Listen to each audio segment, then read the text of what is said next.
You're listening to Critical Mass Radio. Now, it's our turn. See if my Skype is there. We go. Okay. Wow, has it ever been fun on the computer today, boys and girls? Yeah, last-minute logins and all manner of nonsense going on. It's crazy. But what do you expect? We're in the end times here, and this game is shifting. It doesn't know whether its arsehole is punched or bored right now. That's an Irish thing, by the way. At least I heard my dad say it a lot. Anyway, wow. Interesting show this afternoon. I'm still waiting for word back from Tobias, so just give me a double check here. And yeah, I just I gave him the link and just told him tag me if he can make it tonight. It seemed that he was going to, so I will leave it wide open. He can come on anytime he wants. He's my kind of steam, you know. Anyway, that was good. Yeah, lots of interesting news. Seems to me a lot of deceptions are imploding right now, and it's fun to watch. It's just like sit back, grab the popcorn, and go, look at you. Oh, welcome to Outside the Box, by the way. I'm your hostess, Kate of Gaia. And, hey, here's a perfect test for those who are in the now. See how many times you get distracted by my voice, thinking I'm male. Huh? Okay. We'll see how awakened, how zen everyone is. That's got to be the easiest clue for people. You know what it is. You know what it's all about. Yeah, we had a great show this afternoon on criticalmassradio.co.uk, my doubleheader Tuesdays. Well, apparently I got doubleheader Mondays again, too. But and last night was just a hoot with Johnny. And I hadn't really talked to him in about 3 weeks. And for all of those that have been at the table here, okay, try to catch up the last 3-4 weeks of what we've been working on and exposing and showing, and try to sum that up in an hour. Good luck. Not gonna happen. Just not gonna happen. And oh, really? That's interesting. Yeah, that was some of the fun times that stepping outside the box in a psychedelic way. Oh yeah. Yeah, I walked that river a few times. It's quite fun, actually. But again, you go into these things with a stable purpose and a stable mind, lest it get a hold of you and open you up to all sorts of little nasty demons and whatnot. Good and evil and everything, right? It depends on what you want to open the door to. And there you have it. Okay, so what the hell am I going to talk about? Oh, Blu-ray just tagged me here, so we'll see what's up with Tobias. Getting off. Okay, yeah, no problem. I figured as much. So you gave him the heads up that I'm freak of nature, right? The voice might throw him, so I just will. Oh, actually, if he's on Skype, Blu-ray, I can just pull him into the call. Just tell him to tag me on Skype. It's so much easier, and that works. So. He wants to call in. Oh, area code 412. He might have already called in. So let me see. Tobias, if that's you on area code 412, that one? Okay, I'll open up the line here. Talk about intuition. Unbelievable. Tobias, is that you? Hello? Okay. Yeah. Oh, it's not. I thought it was. Who we got on 412, by the way? Claudie. Hey, Claudie. All right, hon. Tune, I'm just waiting for a word from Tobias here. So sit tight. We're going to be in for a hell of a ride tonight. Promise. Are you game? Okay. All right. Yes. Okay, good stuff, kiddo.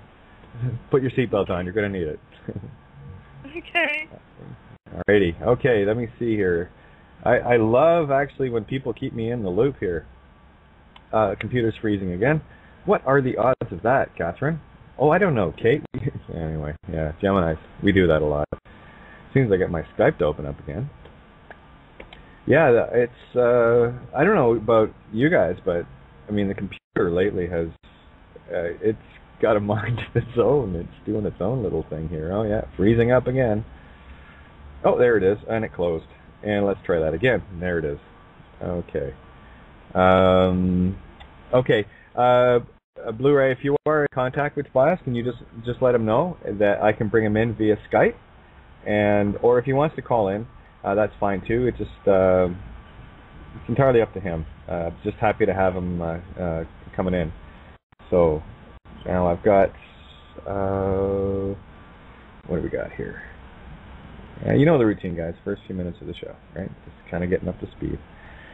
Okay. Seems to be a completely... Oh, well, we're going to talk about that tonight. Because Elias did ask, what do you want to talk about? Psychedelics, ayahuasca, whatever. Hey, here's a singularity. Check this out. See if you get this one. All right. I only have one rule. That there are no rules at all. Yeah, we'll talk about the psychs. Absolutely. Topic, okay, listening on your intro and just in after a few. Okay. No problem. Yeah, so I've already texted him on Skype, so if you've got him, I can pull him in through Skype, no problem. That's what I was figuring I was going to be doing anyway. But if he is calling in, I just need the area code that he's calling in from so I can always line up. And that would be awesome. All right. Okay. Let me see. Yeah, it's going to be a fun ride here. Just, like I said, just give me a sec. We'll get things sorted out. In the meantime, where did you go? There you are. Got to say hi to Carol. Carol's on the board. Oh, open up. There we go. Hang on. There you are. Got it now. How are you doing, hon? I'm fine, sweetheart. How are you today? Oh, just on fire. Yeah, we're lighting this planet up pretty hardcore. So we're going to have an exciting call today, eh? Oh yeah. I mean, it's. I need some excitement. Well, I don't know if anyone else has noticed the truth piling on truth over the last few days. It's just compounding. I mean, today there was Miranda, myself, and Ninja on the CMR show, and there you got three urine therapists going to town on truth, and it was pretty fun. And yeah, that's something. I like it.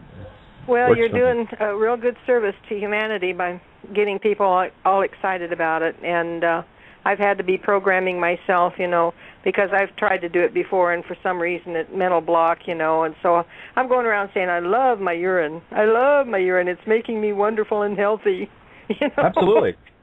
And people look at how diametrically opposed we have been indoctrinated to. The very living essence of ourselves, we've literally been pissing our lives away and throwing it down sewers for someone else to take use of. And, they put it in makeup and cosmetics and medications and what have you. Well, I had a wonderful dermatologist in Kansas City years ago, and he removed a growth from my shoulder, and he told me, because I used to be a very pretty lady, and... You still are. What are you talking about? I can see you from here. No, I'm 100% the other direction from what I used to be, sweetheart. But anyway, it's another chapter in my book, right?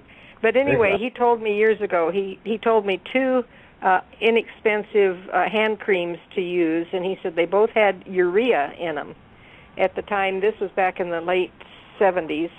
And he said, don't pay lots of money for those expensive potions at the cosmetic counter. He says, these two, one was, aqua something or another, and the other one was, I can't even remember the names of them now. But anyway, I used those for years. He says the fact that it's got urea in it, what it does is it attracts the moisture from the air into your skin. Yeah, it's also loaded with stem cells. It might not be your stem cells, So, but right. But that's the thing about stem cells is they can turn into anything. That there's the core of creation. Now, word stem always resonate with me as well, because there you have, sternum, right? The FTE of star, divine feminine, M as above, right? So that to me is just a very over-the-top divine feminine creative essence spiritual word, stem, because it's taken all of creation of that side, the void. So, yeah, absolutely. Oh, Tobias, looks like it's going to help a lot of people, honey. Okay, well, we got Tobias. I'm going to bring him into the call. And Thank you. No worries. Oh, yeah, hang on. I got your light open. You can mute or do what you want, but here comes Tobias. Okay, it's party time. Oh, I am so looking forward to this. Da, da, da, da, da. Ring, ring, ring, ring, ring, ring. Just waiting. Gotta love that Skype stuff. Anticipation. It's killing me. No. I'm just waiting for the Skype to connect up here. So it's ringing on Tobias' end. Oh, there he is. Hello, Tobias. How are you? I'm good. How are you guys? Oh my God! It's going to be a chainsaw party tonight. Oh, go figure. He just dropped off. Ah! We're going to have fun tonight. Watch. Ah. This is not. This happened to Ninja today. She. Oh yeah. I won't say that, Kishi, but you're absolutely right. Got to be the play hostess. Okay. Just waiting, and might have to get him to call in through the board. Ninja, every time I brought her into the call, she'd rejoin and get knocked off. And looks like my Skype is acting up as well. No, still here. And you guys can still hear me, I hope. This has been nothing but a nightmare today. Yeah, I've got a little circle going. Waiting. And waiting some more.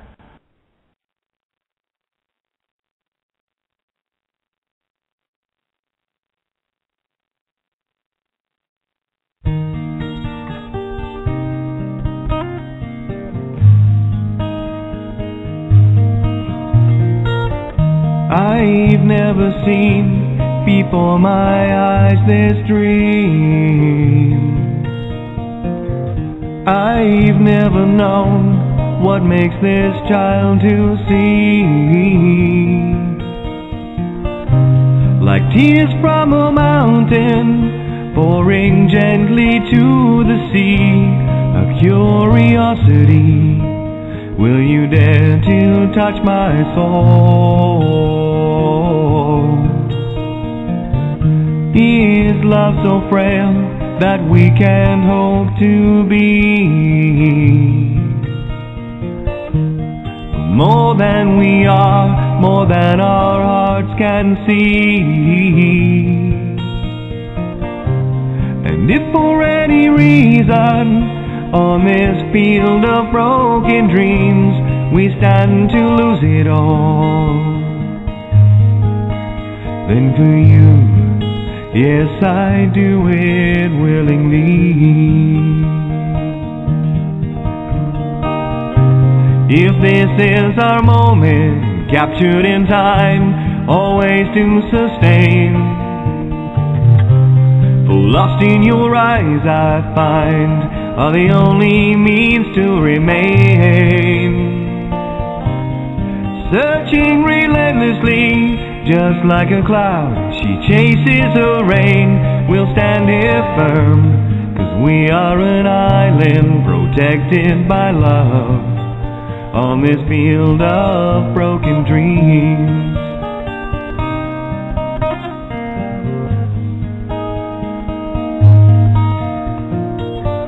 It's never clear, this path of destiny. That's why we're here, to find our need to be. Elusive as a rainbow, we can try to steal her gold, but she'll give it willingly. Will you dare to ask her though? We'll find a way, we must believe in us. There'll come a day, we'll soar, and when it does,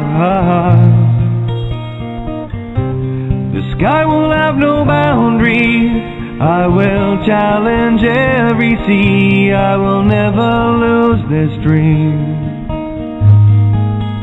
'Cause for you, yes, I do it willingly. If this is our moment, captured in time, always to sustain. For lost in your eyes I find are the only means to remain. Searching relentlessly, just like a cloud, she chases the rain. We'll stand here firm, 'cause we are an island protected by love on this field of broken dreams.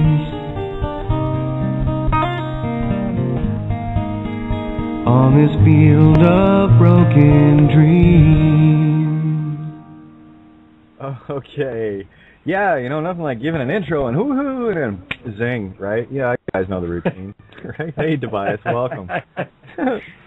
Hey, it's beautiful. That was you singing? Yeah, it's one of mine. Nice.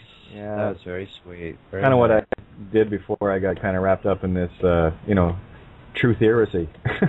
You know, and just so you know, one of my all-time favorite videos, and I'm talking, take the compliment, trust me, I've watched literally thousands of hours and research and all the rest, but one of the best videos of all time I ever saw was your Feel and Heal Your Fucking Shadow. That is got to be like the prima donna of wake up. So anyways. No, that's sweet of you to say. I really appreciate it. And you know what, after I made that video, I had a moment or two of, can I even put this out there? You know what I mean? Oh, yeah. And then, of course, I'm like, fuck it, let's do it. Let's just do perfect. It. Now, you know the rules of this show, then. There aren't any. That's why I have a disclaimer, so please speak your heart. Right? Exactly. We've been speaking our minds too long. Look at the mess it got us into. But what do you want to talk about? Like, I don't know. I want to just sit here and feel the heat coursing through my body and the sweat starting to come off my skin. Nice. As God is entering my body. I feel really good. Excellent.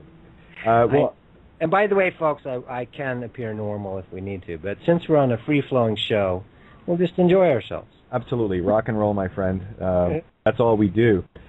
I'll get you up to speed a little. I don't know if you've caught any of the previous shows. Yes, Blu-ray Starseed and I won't give away his real name, but I know who he is. He's a secret here on a mission. But anyway, no, we've listened a little bit, and he shared you with me, and I really appreciate that.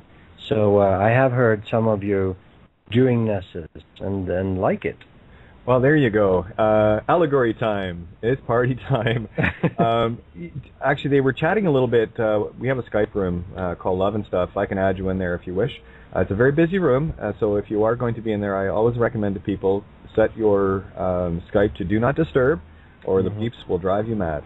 I'm good. I'm good. I stay with the talk and the heart. And I used to do chat rooms, and occasionally I'll do it at the same time, but sometimes I don't multi-process, and today I'm just going to give myself a break. So we're good. I'll just be here in my head, my heart, and my body. Perfect.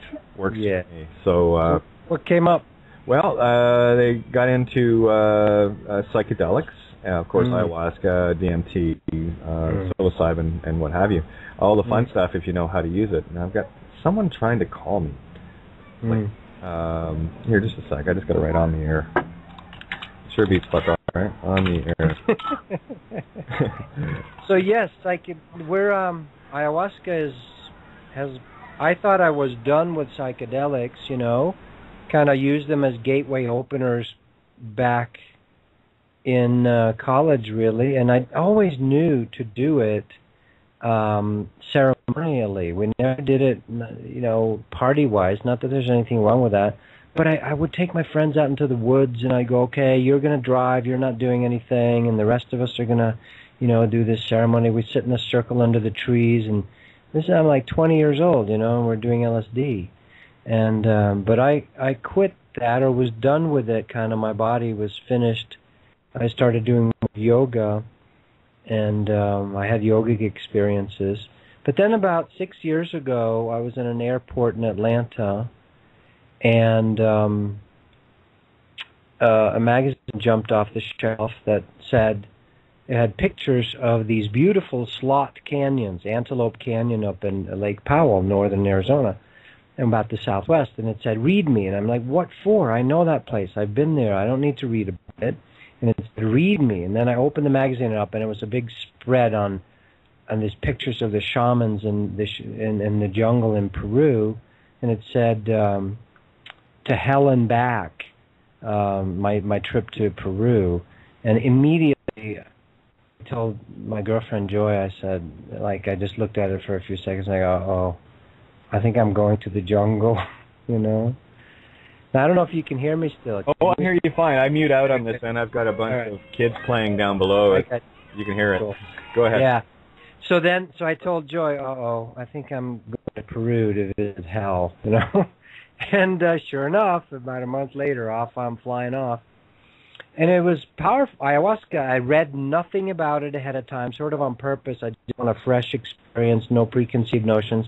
But my intuition, my heart, my body, your body will know what's coming up, even if your mind doesn't. I remember us sitting there, 23 people in a big, huge Maloka ceremonial house, and I was like, I'm staying as close to the bathroom as possible. You know, I'm like, literally, I'll take the mat right next to the 9 bathrooms behind the wall in the back.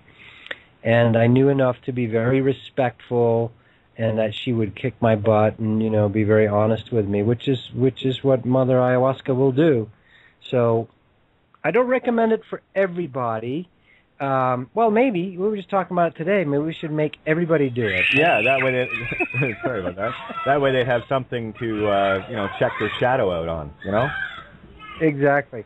Ayahuasca is unpredictable. Even shamans that have been with her thousands of times, each time they go into it, they know if they think they know everything, she will show them otherwise. So it's a very respectful place. You will see heaven and hell and everything about yourself. There are common things that happen, like the life review. I mean, literally the word ayahuasca, mean rope of the dead, vine of the dead. And it's hard to explain, but literally you're entering these other dimensions before you die. You know, instead of having to have a car accident or get hit by lightning like Daniel Brinkley or something, to actually go to the other side, ayahuasca will take you there. The rope of the dead. You're climbing the rope through the dimensions. She is the twisting vine rope. And a beautiful being. She's a god. She's a goddess. You know, in the first ceremony, she shows up for me literally as a young, eternal-looking, beautiful woman that has copper-colored hair and this beautiful green skin.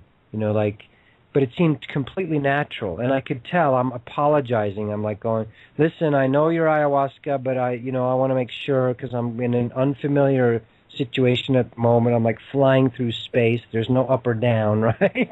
You're a little bit like, I'm like, I know I have to test who you really are. I apologize. I'm such an idiot that I actually don't recognize you or trust you instantly, even though I knew, of course, that's ayahuasca. And she just looked at me really sweetly, like she pulled a curtain aside. She kind of looked at me. And the essence, it's like instant communication of massive amounts of information. She instantly communicated to me. She was like intrigued with the new being that she was getting to play with. Like, there's, whoever I am to her, there's someone new. And she was just scanning for like a millisecond, scanning me, and then off to the millions of beings she's working with all at the same time. Now feel that for a minute.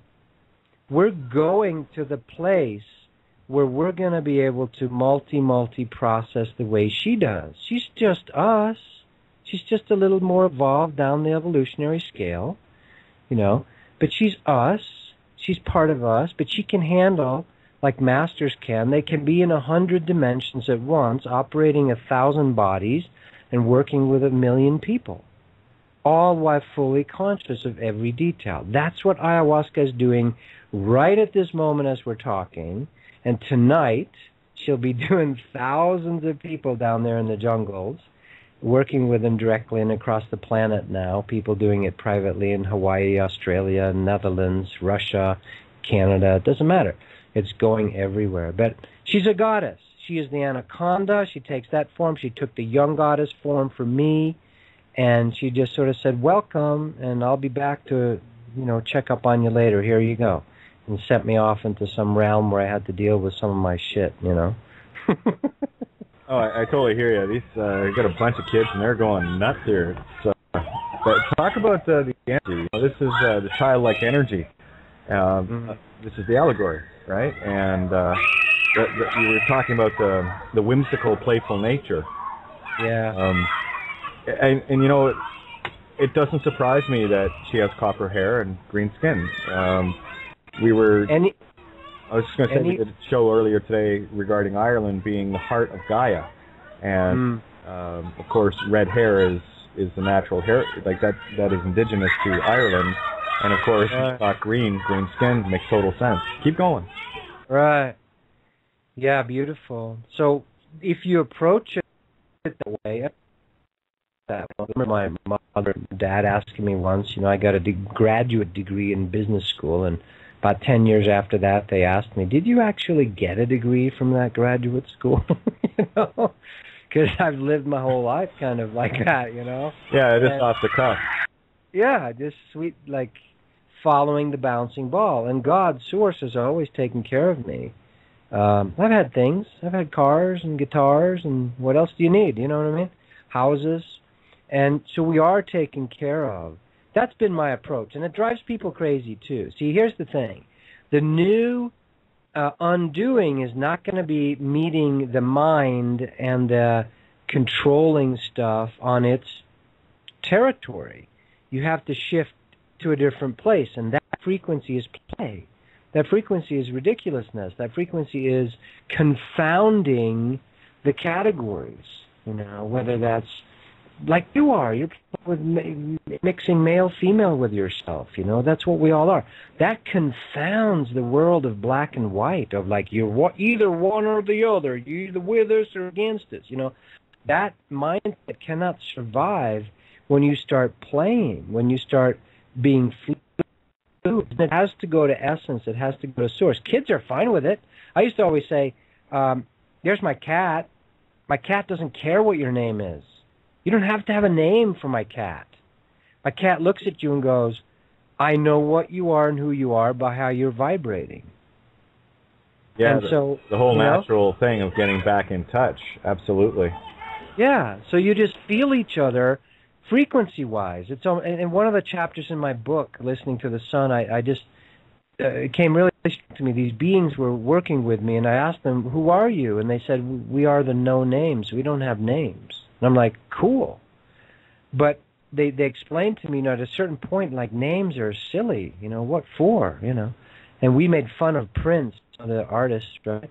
When he tried to make his name a symbol. We couldn't even handle that. Now imagine if he had gone to, I'd have no name whatsoever. We would have just freaked out. Well, that's kind of the last symphony I sent out to the powers that were, the sleepy. You call them kings and queens and popes and whatnot, and all manner of politician, lawyer, and judge, all the way down and all the way up, right? And that's exactly the title of it. Had the Summons of the Dead, and just before it was the document, I Who Shall Not Be Named. Yes. Because then you don't exist on the radar. Exactly. You can't be caught on radar, sort of like our friends from the other parts of the galaxy. They can pop in and out of the radar, no worries. So can we. And this is, by the way, the whole Freeman movement is indication in that direction. And those of you that have the calling to fight it on its own terms or show it up, bravo, power to you. But you can also just come off the radar and come in and out. That's what my masters do. Babaji is like, he does not have a social security number. What for? Jesus does not have a 401k. That's stupid. This is where we're headed. And I know that's radical, but... Oh, no, that's exactly what I've been doing for the last few years. Just dismantling... my early entry is 3.5 years ago. Was through the Freeman Sovereign Gimme movement. Oh, okay. Yeah. And, that's one of the things that I discovered early on. these people weren't interested so much in, quote, freedom, unquote. They were interested in what could they get, what could they get, what could they get. So I parted ways with that fairly quickly. And but that was my entry in, and of course, my history is. We'll talk sometime. It's interesting, but I took the Vatican, Rome, London, and Washington D.C. head on, to the point where they actually stole my home and destroyed my family and all the rest of it. Right. So here I am going. Yeah. So. Very brave, very powerful, but it's like if you don't want to be if you're on the radar, they can lock in on you. Yep. And then you can say it another way: if you fight the mind with the mind, you get the Hall of Mirrors. Yes, you have the truth on your side, but since when did being right? You know what I'm saying? They don't give a shit if you're right. Well, right and wrong are duality concepts. That's I go back to essay I wrote long while back called "In Divine Duality," individuality, right? In Divine Duality, and the whole message I've been carrying across, and this is why I'm so happy to have you, is about getting back to the singularity, the original question of why, which is the tree of life. You've got the singular stem to the two branches of. For me, that's just representative of singular intention to exponential creation, and the first question we have to ask is why. And everything here is allegorical, and much of what you've just talked about is exposing allegorical layers. And especially with, I can only imagine, I haven't had the privilege of having a chat one-on-one with Mother Ayahuasca yet. Certainly love to, and pick me apart, Mama. I'm here. Yeah. Am I doing okay? Am I? What do I need to fix? I'm good with that, right? And she's eminently practical. It's like she doesn't even go there. That saying of don't even go there. She doesn't even go. Like if you try to engage on the mind, she's gone. It's like she's gone. And it's the same way. One time in my life where I met the Christ Spirit, Jesus. To me, he's real, and I understand the fake home thing and the flavors and the whole setup. I understand all that. And the corruption of it. But there's a real being who's, the Logos Christos, and was a person as well. Well, when he showed up, it was the same thing. As soon as I went into my mind about wanting to figure out what happened with the religion, he's like gone. He's not interested. But as soon as that energy showed up, I find myself a bubbling, babbling, crying, sobbing, wonderful opening space. It was a breaking open. There's no breakdowns. Feel the shift. There's no breakdowns. It's all break opens, breakthroughs. We call break opens breakdowns. That's crazy. I love when I do my groups, or when finally somebody starts cracking open, and there's either huge sobbing or crazy cosmic laughter or full-on rage. Any one of those three doorways are wonderful openings. It's a break open. It's not a breakdown. Feel that shift. Put it in the collective right now. The kids know that. They fight it out for 2 minutes, and then they're like, cool, let me have your truck. Here you go. It's all good, And imagine as adults if we could get back to that simple place. And every teacher has said that. Become you as little kids. It's just, that's the final gateway. And we remain eternal beyond duality, like you're talking about, Kate. I'm hearing Prince and Michael Jackson right now. Both those guys have tapped into that eternal childness. Now, Michael really got, it was really tough on him because the level of enlightenment he was at. Prince is better at secluding himself a little bit. But that is where we're going back. Eternal, non-aging, oneness, I am all forms. This is what ayahuasca does. She says, I'm a giant anaconda. I'm this beautiful goddess. I'm not here. I'm just everywhere in the ethers. This is the non-form everywhereness that we are headed back towards, for those that want it right now. And the veils are thinning. It's what I want. It's when it's fun. It's when it's playful. And this is where the masters I've worked with, Jesus, Saint Germain, Krishna, Babaji, Sai Baba, known and unknown ones. Now there's mimicking ones too, Katumi, Emil. These guys are real ascended masters, but there's a bunch of fake stuff out there. You need to learn to discern to feel the difference. Of course they're going to use the fake name. Hello, the church used that image for all this time, and most of it's been, misused. So, of course, that's going to happen with the higher, quote, realms as well. You're going to have fake Pleiadians and Arcturians, and you're going to, channel material, but you have to learn to feel the difference, But the real masters, they are crazy, playful, formless, irreverent, sexual. One of the first shocking things to me, Kate, was when these masters, Babaji, Jesus, Krishna, Sai Baba, Buddha, and others that were working with us, would be sexual in front of us. That would blow all your paradigms, at the time of what, we have to have it so antiseptic that no one can imagine Eckhart Tolle actually having sex, right? Absolutely. Right? It's like, oh no, he has to be, because it's such a public role, he has to be antiseptically asexual.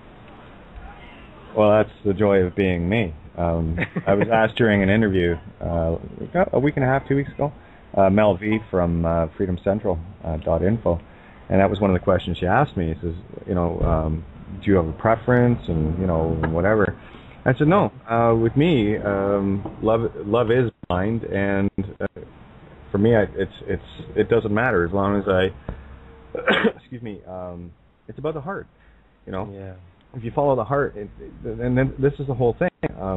A blind man sees more because he sees with the heart, right? So there's a line in a song from like 20 plus years ago. But that totally, what you just said there makes total sense to me, because what you're dealing with there is the intertwining of the duality into the singularity, and of course it's a very powerful thing. And I could get into that real heavy, but you're right, absolutely. It doesn't. Everything here is antiseptic. We're going to learn to walk in the oneness and the individuality at the same time. Okay. And that's maybe the original experiment and or the incubation role of Mother Earth.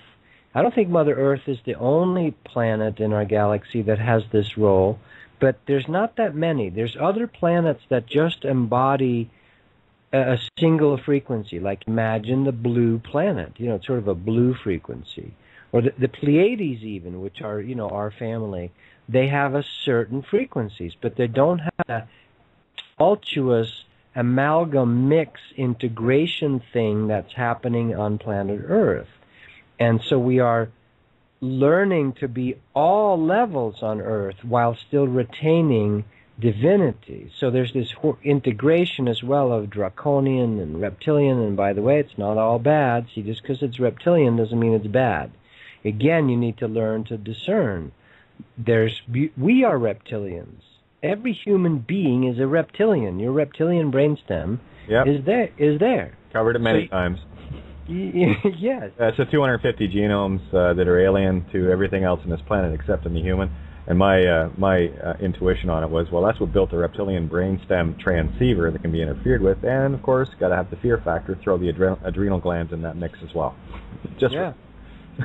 And we're mixing and merging this on Earth. We are creating a new form, an integrated galactic human. Now, the Earth is not the only thing. Source does not put all its eggs in one basket, little planet Mother Earth. There's a bunch of other planets that are doing the same thing around.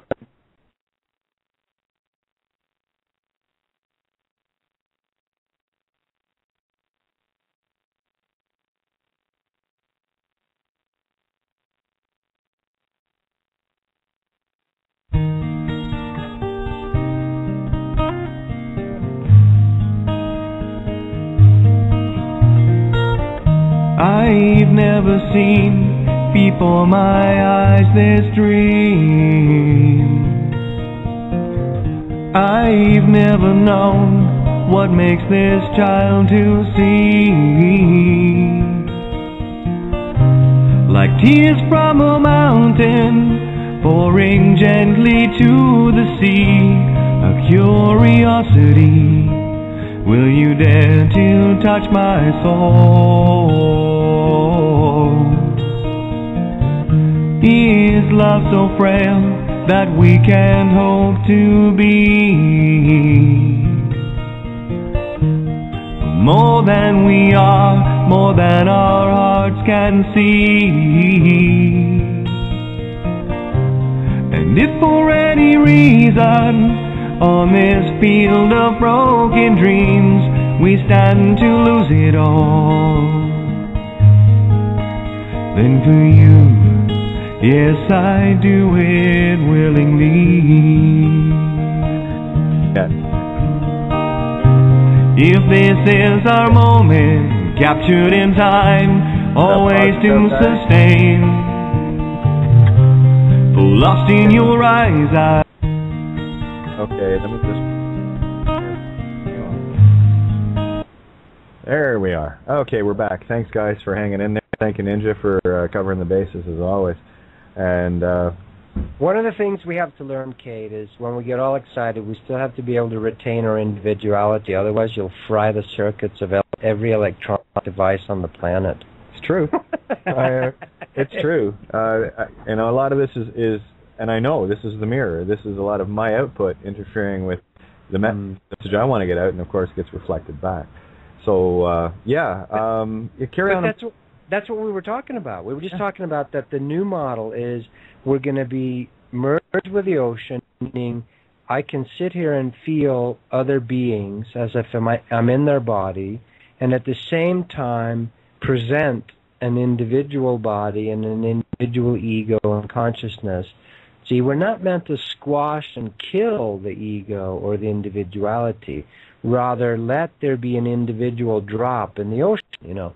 So that's the human, that's what we're learning, you know. That's what's happening to us. I had this amazing experience, Kate, just 3 months ago. I'm at the gym. I'm like at the gym, you know. I'm lifting weights because that's part of keeping me grounded. And I had some kind of merging experience at the gym where I literally could not remember my past or my future. And I had a tiny bit of fear come up, and I'm being honest, I had some fear come up, but I was surprised that I didn't have more fear come up. Because I couldn't even remember, like, I actually, can I remember my middle names and, you know, what was things that I would normally remember. And to check, because I was starting to melt, like I was feeling this love. It's happening at the gym.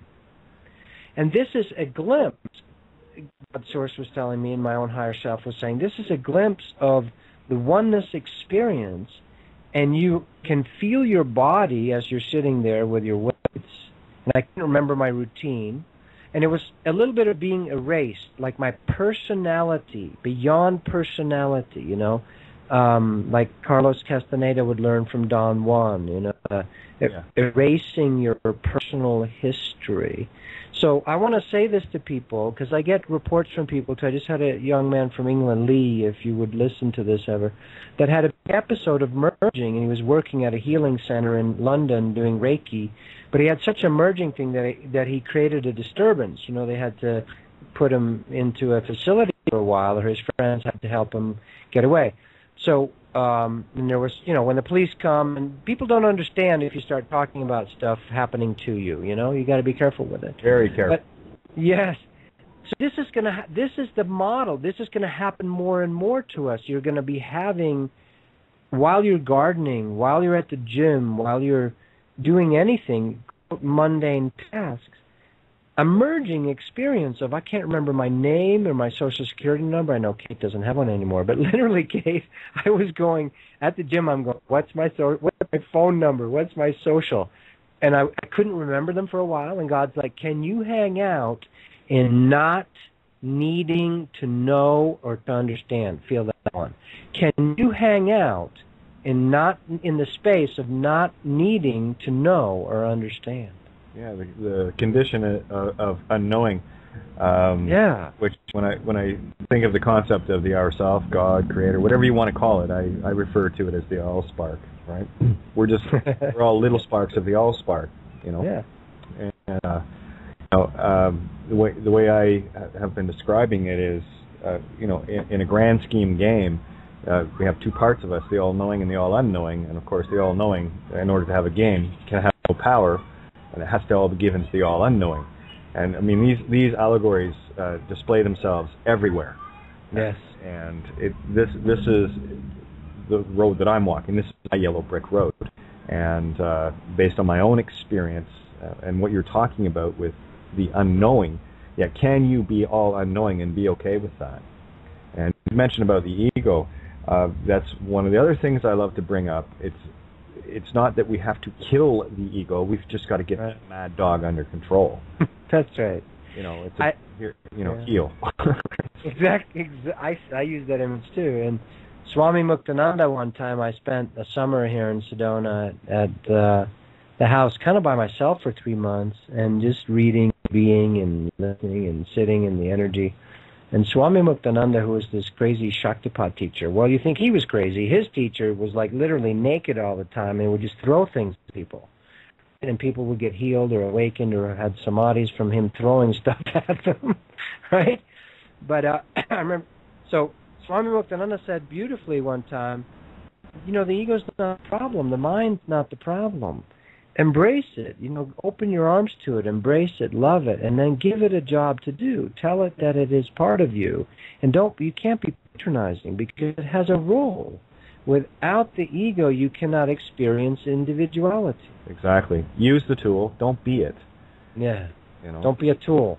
Exactly. It's like when people talk about Facebook, well, no, it's all alphabet gang watching. Perfect. How the hell am I supposed to teach anybody if they're not watching? So what? Exactly. So it's like lose the fear, get in gear. And you had said with regards to fear, I've used my own experience as an analogy. Okay, wait, Kate, I'm sorry to interrupt you. Did you say Lucifer and loose your fear? Are you playing with that? That's one we could play with. Isn't that cool? Oh, yeah. I just heard it. Lucifer, get in gear. Lose your fear, get in gear. Yeah, there you go. See? They're hooked on phonics. That's where I live. I'm a phonics. Embracing even Lucifer. I know that brings up a lot of shit for people. Well, but that's what you just said. Lose your fear. Lucifer, lose your fear, get in gear. There you go. And one of the things that I have been talking about is the external light that we are hypnotized by. That's why when we talk of that dark elite side and their worship of Lucifer, who is the bringer of the light. So again, with me, everything with me has to be good and evil at the same time. So I'm looking for that 0-point singularity in everything. Right? So too much goodness. We were just listening to an interviewer today interviewing the Leonid, who is with the Ringing Cedars, the young man who represents it. And we were all going, God, the interviewer is annoying. And I was feeling, why is she annoying? Because she's being too goddamn good. Well, I tell you, you're not going to have that problem on this show. You know what? I could feel it. I go, sweetheart, you're sweet, but you need to, you need to go to the Enlightenment seminar for a while. That's it, and everyone is, hell-bent for leather to scream at the dark and the evil and all the rest of it. So how the hell are you going to get a contrast of good? Yeah. Imagine watching, a screen and there is no contrast. Well, there's your blank screen. So what we're dealing with is all the world's a stage. I see everything in the physical, or the phi psi call, right? That's a phi ratio, psi spirit call harvest. When you get trapped so deeply into the physical, again, there's two opposing forces here that I am working my best to stay right in the middle of, just to see where the 0 point is. An analogy as above, so below, that I've been talking about for the last couple of days. I want to get your thoughts on this one. The magnetic north is moving roughly a mile a day right now, so it's on the go. So is the south, right? So when you see the north as the divine masculine, the south as the divine feminine, what's happening is these two coming together. Polar opposites are coalescing. They're starting to come together. And when they get to a certain point, the 0 point, who knows what happens? That's when, for me, the pole shift is not, it's not planetary. It can be. Yeah. It's just another fractal or another representation, in as much as Orion being the masculine Anu, where the stars are being tossed out into this particular galaxy, universe, whatever. And then you go to Cygnus, which is the divine feminine swan. So what we have here is this galactic pendulum moving back and forth. And what I feel, now I don't think this, I feel this, happening is that pendulum is finally getting back to center. And for me, that is going to be the ultimate awakening of intermingling the two serpents that are so aptly displayed for all to see as the one, the singularity. The divine trinity, which is himself, herself, itself, that's the divine feminine, divine masculine, coming together to create the third of the trinity, the itself. So there's the trinity of one, maintaining your individuality and also being part of the all at the same time, right? All for one, one for all. That's what we're wanting to experience, or at least that's the incubation that Earth, like I was saying earlier, there's several incubator planets in the galaxy.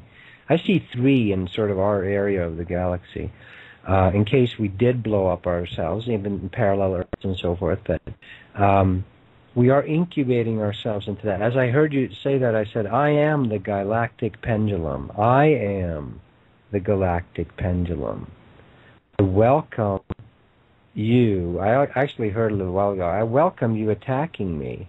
Now that's a little bit new, but even at that level of allowing people to seemingly yell and scream and attack you, or, literally, whatever, I am the galactic pendulum. There's a point where we fall into this little taste I got at the gym, that oneness. How could you possibly fear anything after you've actually experienced those things several times?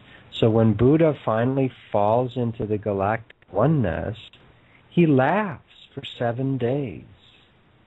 How could there be possibly anything to fear? In the dark light, who cares?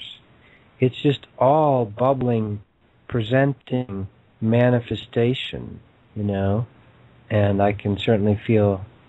I was going to ask you, Kate, so this razor's edge, this 0 point, this walk between the worlds without being attached or seduced or confused or lost into any polarity, how's that feeling for you? Does it feel scary? Does no, it feel... it did. Great question. That is probably the best way it's ever been asked. Well, again, see, this was learning how to... I don't want people to think that when I say lose the fear, it's just lose the fear of the fear, and learn how to transmute, learn how to go across, silence it. Okay, when you well, again, I've been in lots of situations where absolute terror inside, but I know walking this walk, being in absolute terror of who I am in a that's not normal in a rather insane little planet we're on. But at the same time, that gave me all the conditioning I needed so that when fear reared its head with me, I could look at it and go, oh, I know what you are. I'm going to put you here for now, though. Thank you for keeping me on my toes. Leave it there. So for me, and I've joked about this many times, this is, all you guys out there, if you're working on one side or walking on the other side, you go to your closet, you have your half, and he or she has the other. Me, I just I'll take from either side whatever mood I'm feeling in. It doesn't matter to me. Mind you, typical female, is what am I going to wear today? That kind of shit. But other than that, I'm good. Has it felt like private, because I get intimations of this, of huge oneness. Oh, it is. It is, very much so. And that's me coming to terms with that, too. And that's, I've asked myself many times, okay, why am I doing this? Well, 7 nights a week I'm on the air, and I've been doing this for 5, almost 6 years now.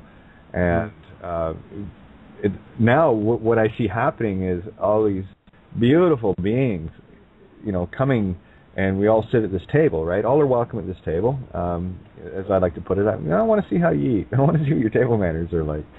And see if you can play well with the rest of the kids. And where was I going? About being on the air, blah blah. That's a problem. No, that's okay. Feel it for a minute, because I'm feeling oneness. Yeah, it's that Gemini thing, right? So that's what happens. See, if we just sat, if Kate and I just sat, we would just start merging into this place that we're talking about, which female, male, right, wrong, you're angry at me, you love me. It doesn't matter. Absolutely. It's just stuff happening. And Buddha laughs for 7 days because the awakened one, when you awaken, you realize all my drama, all my stuff, all my attached stuff, it's not significant, you know. But I care deeply about the individual soul, and therefore the Buddha becomes the measure of compassion, you know, caring. But he's not attached. So I was just curious about how you feel, because I feel sometimes, you know, I felt totally alone, and then I feel totally loved and amazed and free, and then I feel, okay, I'm around insane people, right? Just a little, yeah, Right? And then, like, the people that you love the most, you feel like, oh my God, they're insane, you know, and so am I, and then, right? Yeah. And literally, I'm just talking about it now. So my journey, I've been, you know, back and forth of it being very real, expressing, caring, and then finding clearly the prison that we're in, most of humanity still, the prison of fear, of looking good, approval, blah, blah, blah, money, relationships, name it. And feeling the hopelessness of how deep prison is for many souls. And then to the other side, feeling the wonderful release and freedom of, I'm not scared anymore. Even when I'm scared, I'm not scared. Or even when I'm feeling, okay, people are going to completely turn on you, people that pledged their eternal fealty and love forever and ever, amen, are now going to make you out to be the devil. Oh, and then I hear Jesus and God whispering in my ear, you know. And when I say Jesus, I had no churchism whatsoever in my whole life. So I have like, I understand the concepts. So do the people listening. All right. I had a fresh relationship. And I can hear them whispering in my ear going, when I'm going, hey, wow, they're all turning on me. You know, this has happened over the last 20-some odd years for me. And they go, welcome to the club. And it's fun. This is part of the deal, right? Yeah, it's part of the deal, because if they can't feel your heart, I am an absolute disrespecter of any programming. We're on the same page, same book, same line, same word. Yeah. You know? So if anyone that's worshiping any programming, your idol, I will fucking step on it and grind it up and fucking... Chainsaws. Okay, boys, yeah. Tobias and Kate, both are chainsaws at the ready, and we're going to do a spiritual dance of interweaving of these chainsaws, taking out every fucking program that I can see, think, and feel. That's what my being wants to do. Me too. When I am around people and myself, it automatically like hunts like Bentley, my doggy's nose, and goes, "Where's your bullshit?" And I want to get at it and fight it. I want to eat it and kill it. It's like a lion. The only reason lions kill, I mean, if they would kill humans, if you got no problems inside you and you're feeling good, that lion's going to go, hey, cool, what's up? But if you got crap in you, that's cobra, and that lion's going to go, you're icky, we're going to kill you to get rid of you. You shouldn't be on the planet. That's it. Evil, by definition, must destroy itself. You hit on a very key thing there about... One of the constant things that I stand in all the time is feeling utterly and completely alone, at the same time being utterly and completely connected to all. Yeah. So it's, again, I mean, this I love that. You know, and... Sitting in my apartment, Kate, 3 years by myself, this is my sort of aloneness time, waking Dark Night of the Soul. My book, Shackled Gods, by the way, which I just finally put on Amazon.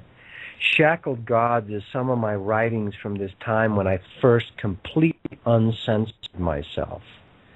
And I would get these down. I would just tell the universe, basically, fuck you. And look, I want to write this stuff, and I don't want to edit. I'm too lazy. I don't want to deal with any of that editing shit. So either you get, I want it perfect. So those things came in perfect. I didn't even edit them at all, and I couldn't improve on them. But those are honest writings about these things. One of those times happened when I was writing the word alone, and now most people have seen it. But God said, add another L to that. All one? All one. Well, here's another one. A before a word as a prefix means not. So the word alone means both alone and, as we understand it in common speak, and also not lone. Alone, yeah. Right. So you're all one. Spirit. And I remember sitting in my apartment there, sitting alone in my room as it slowly becomes my tomb, going through the dark passage, the birth, the hell. And I can clearly remember, it was Sai Baba at the time. I know he's controversial, but he came in and said, all one, Tobias, all one. And I'm like, basically, frowning at him, going, I don't want to hear your stuff. Again, it's are we caught up in the illusional dramas?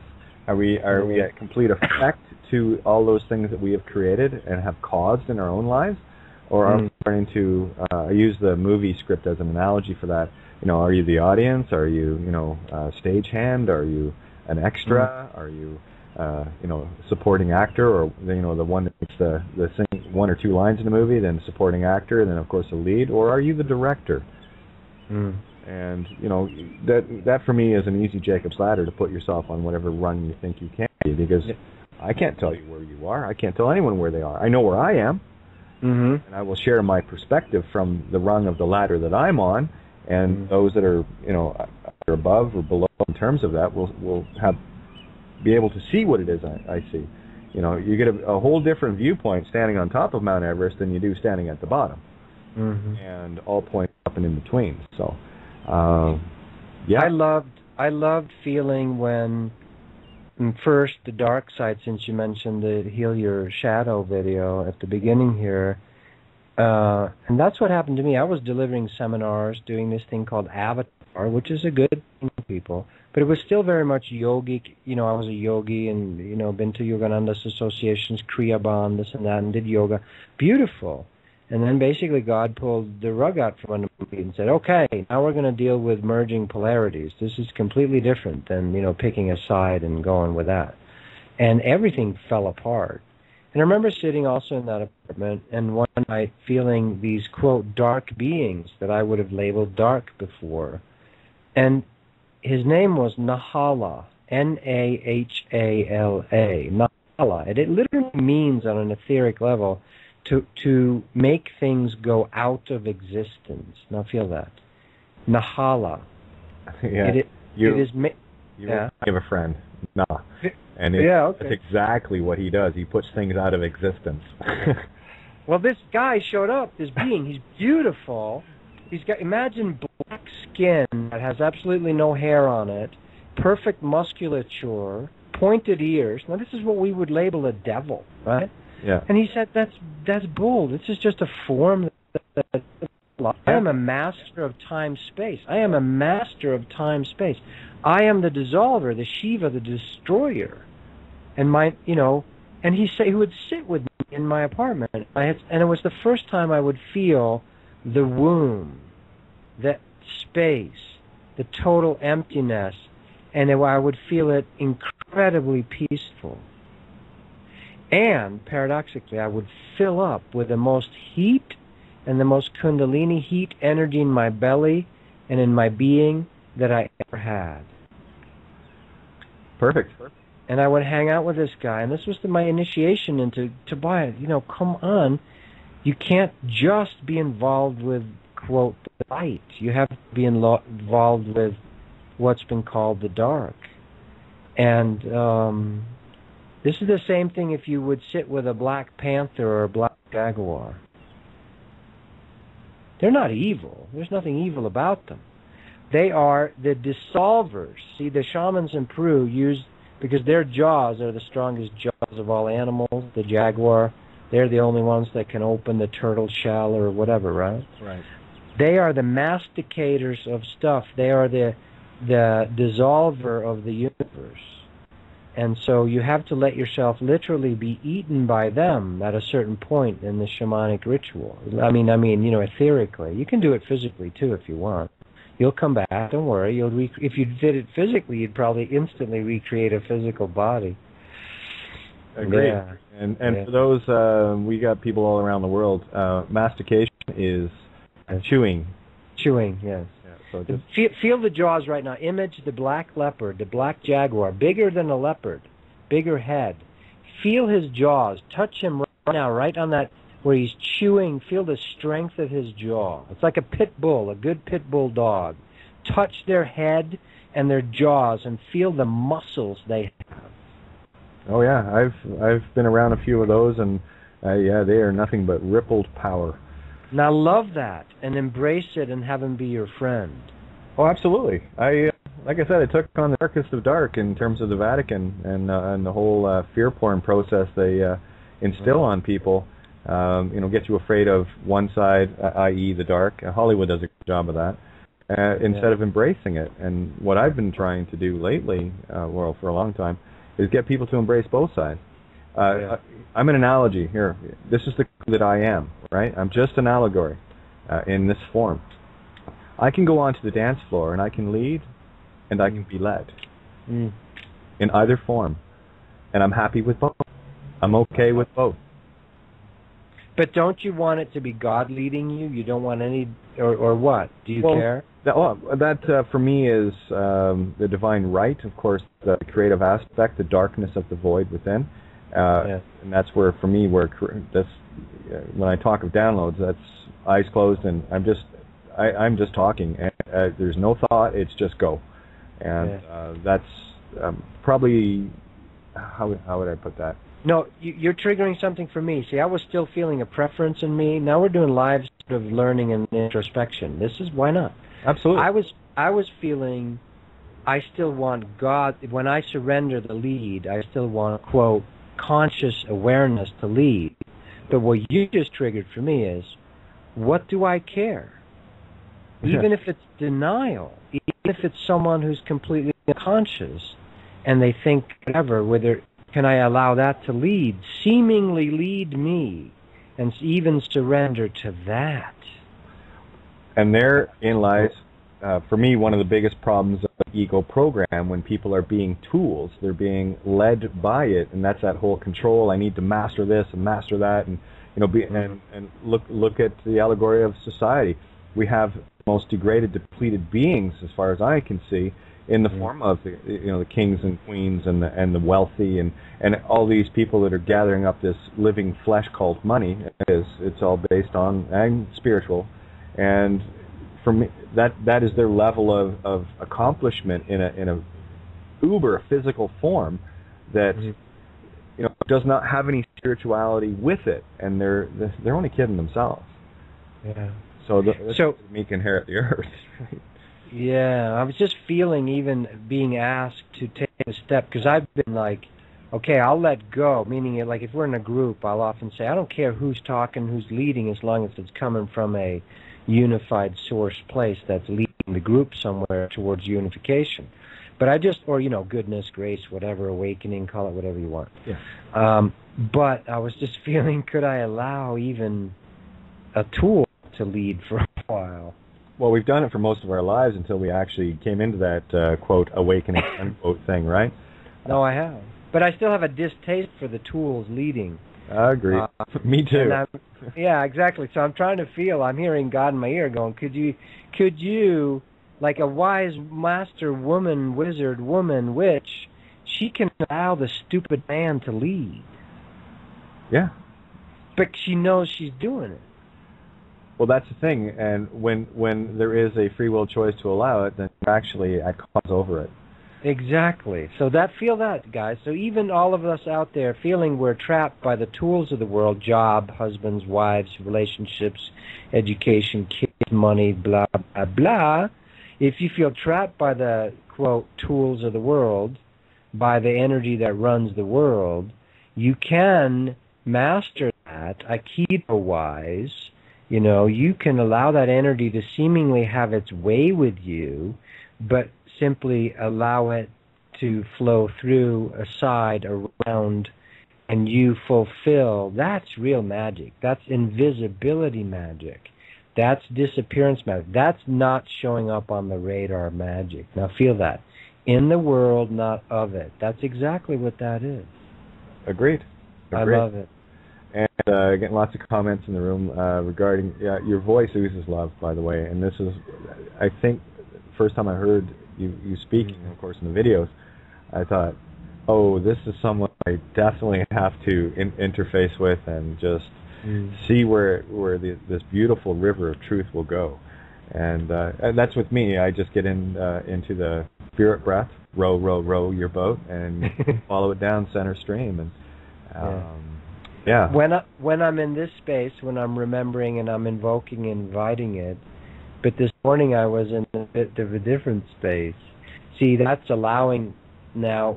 If it was exactly when I'm feeling this, then that's what we feel. We tap into people's energies. And I love this space, and that's what I enjoy mostly. But I'm also, this morning, I was in a bit of a confrontation space with my partner, Joy. We had some, mind confrontation. And that's okay, too. And the thing is to get conscious of it and allow it to flow. Everything has its place and time. We do not end up as some antiseptic, quote, enlightened teacher. Now, I'm not picking on Eckhart Tolle. I love his stuff. I listen to his stuff every week because he puts me into a place of nowness, and I love it. But as a big teacher, going Oprah style, you understand, he still has to project this kind of innocuous, I am meek. It's the same thing we did to Jesus. We made him this meek and weak image. That's not the reality of it. A real teacher is the roaring lion, and he is the quiet, flittering butterfly, and the soft, gentle rabbit. He is everything. Yeah, it's funny you say that, because I wanted to had this idea to open a club. I probably would never have done it, but I was going to call it the Screaming Jesus. Okay. I like. And of course have the howling, laughing, crucifix front as a sign, and laughing, screaming Jesus kind of thing with a T-shirt on. I partied at the Screaming Jesus, right? And just I had a whole creation of and it would have flew. I know it would have, but it would have definitely. I love that. I mean, I love that. The thing is, it just triggers too much for people. Maybe we're ready now. I don't know. Well, I tell you, we got people like you and Bill Donahue and Santa Bonacci and a handful of others that are doing that, literally, the Screaming Jesus. And we're getting the word out. There's no question. It's resonating across this universe. These dragonfly wings are flapping, creating tsunamis. I just sent you a link to the Angry Christ comics. Okay. Thank you. I'm going to have fun. And you know what's really neat, what you're saying about, Buddha laughing for 7 days? It's one of the things that, and I know some people have witnessed it, but usually the epiphanies come when I'm by myself, so I'm just sitting in this little fit of hysterical laughter with myself, just going, oh, that was so easy. How the hell did I miss that? And just finding that beautiful epiphany moment out of nowhere.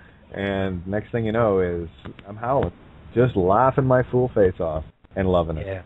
Yeah. That's real. I mean, every teacher will say it. There's nothing to fear. You're just here to have a good time. You're here to explore, experience, do what you want. And whenever we hear someone say that, like, yeah, I know that's true, but I feel like a POS and I'm scared and fearful and stuck and trapped and all that. But keep at it, because the freedom comes. The freedom comes. Kate and I have a little bit of freedom. I don't know, I'm speaking for you. Oh, yeah, you are. We're like, we can look over the edge and, oh, my God, this is just a boxed-in illusion, Yeah. And there's a whole nother vista, and we don't die, and there's nothing to be afraid of, and so forth. And so I remember 25 years ago when my teachers would say, well, can't you see, here's the being in the room, and here's this other being, and I'd feel like a total schlub, like, what's wrong with me? I can't see anything. I'm just like a piece of bacon over here in the corner, Right? Somebody pass the bun. Yeah, just put it on the burger. You'll be fine. So, and then one day it's going to sneak up on you that you're going to realize that you've been your real eyes have been seeing all of it all the time, and all those abilities are operating for everybody anyway. All the clairvoyance, clairaudience, clairsentient, clairknowing, it's already happening. It's just that you've decided to filter some of it out. And then one day I started realizing I can actually open up and see that, feel that, And so I'm just encouraging people, keep at it, keep at your truth, do your practice. Do some kind of connective practice where I do the inner body awakening because it's so simple, and I want the body and my heart and my soul to be together. I want to be in this world, feeling my spiritual emerging. Therefore, at the gym, of course, that makes perfect sense for me. If I'd had that experience while I was doing my Kriya Yoga, it wouldn't have been as helpful for me. But if I have my merging experience while I'm at the gym with a bunch of sweaty guys lifting a bunch of big 45-pound plates and weights, that's perfect for me. That's your zone. Yeah, me, I pick up my guitar. That's your zone, I got mine. Yeah, exactly. So I'm just encouraging people, 20 years is nothing. 3 years is nothing, 3 years from now, you're going to be going, oh my God, I am so free compared to where I was. 6 months from now, 30 days from now. It depends on what we want. Just do it. Just the way you learn to play guitar. Just pick it up, start doing it. No, I totally agree. Yeah. So I'm encouraging those listening, just do your thing. And you might hear me and Kate, and you might go, oh my God, like I used to with teachers, I go, I'm an idiot. I'm like I'll never learn anything. It's not true. You will. One day you look back and go, wow, things are totally different. The only thing that I can, there's a lot of things I can say about experience, but one of the big lessons that you get from experience is having been through it, and you can look back and go, well, that was dumb, won't do that again, but you have the contrast. And for me, I'm a walking allegory.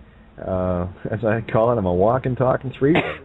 And for me, I had to, and I still work at it daily, overcome the fear of me. And, here we are. This is, in the physical realm, is the only place that we can experience fear. It's the only place we can, we're immortal. Yeah. Sorry, if you're infinite and immortal, which you are, it's a little difficult to get illusion, and that's all it is, of fear or anger or, any of these physical attributes that we go through. That's why when you were saying about to experience, absolutely experience it. Yeah. Yes. The biggest thing that I see people getting caught up in is they get caught up in that drama, and they hold on to that one emotion, and it keeps them no motion. It keeps them stopped.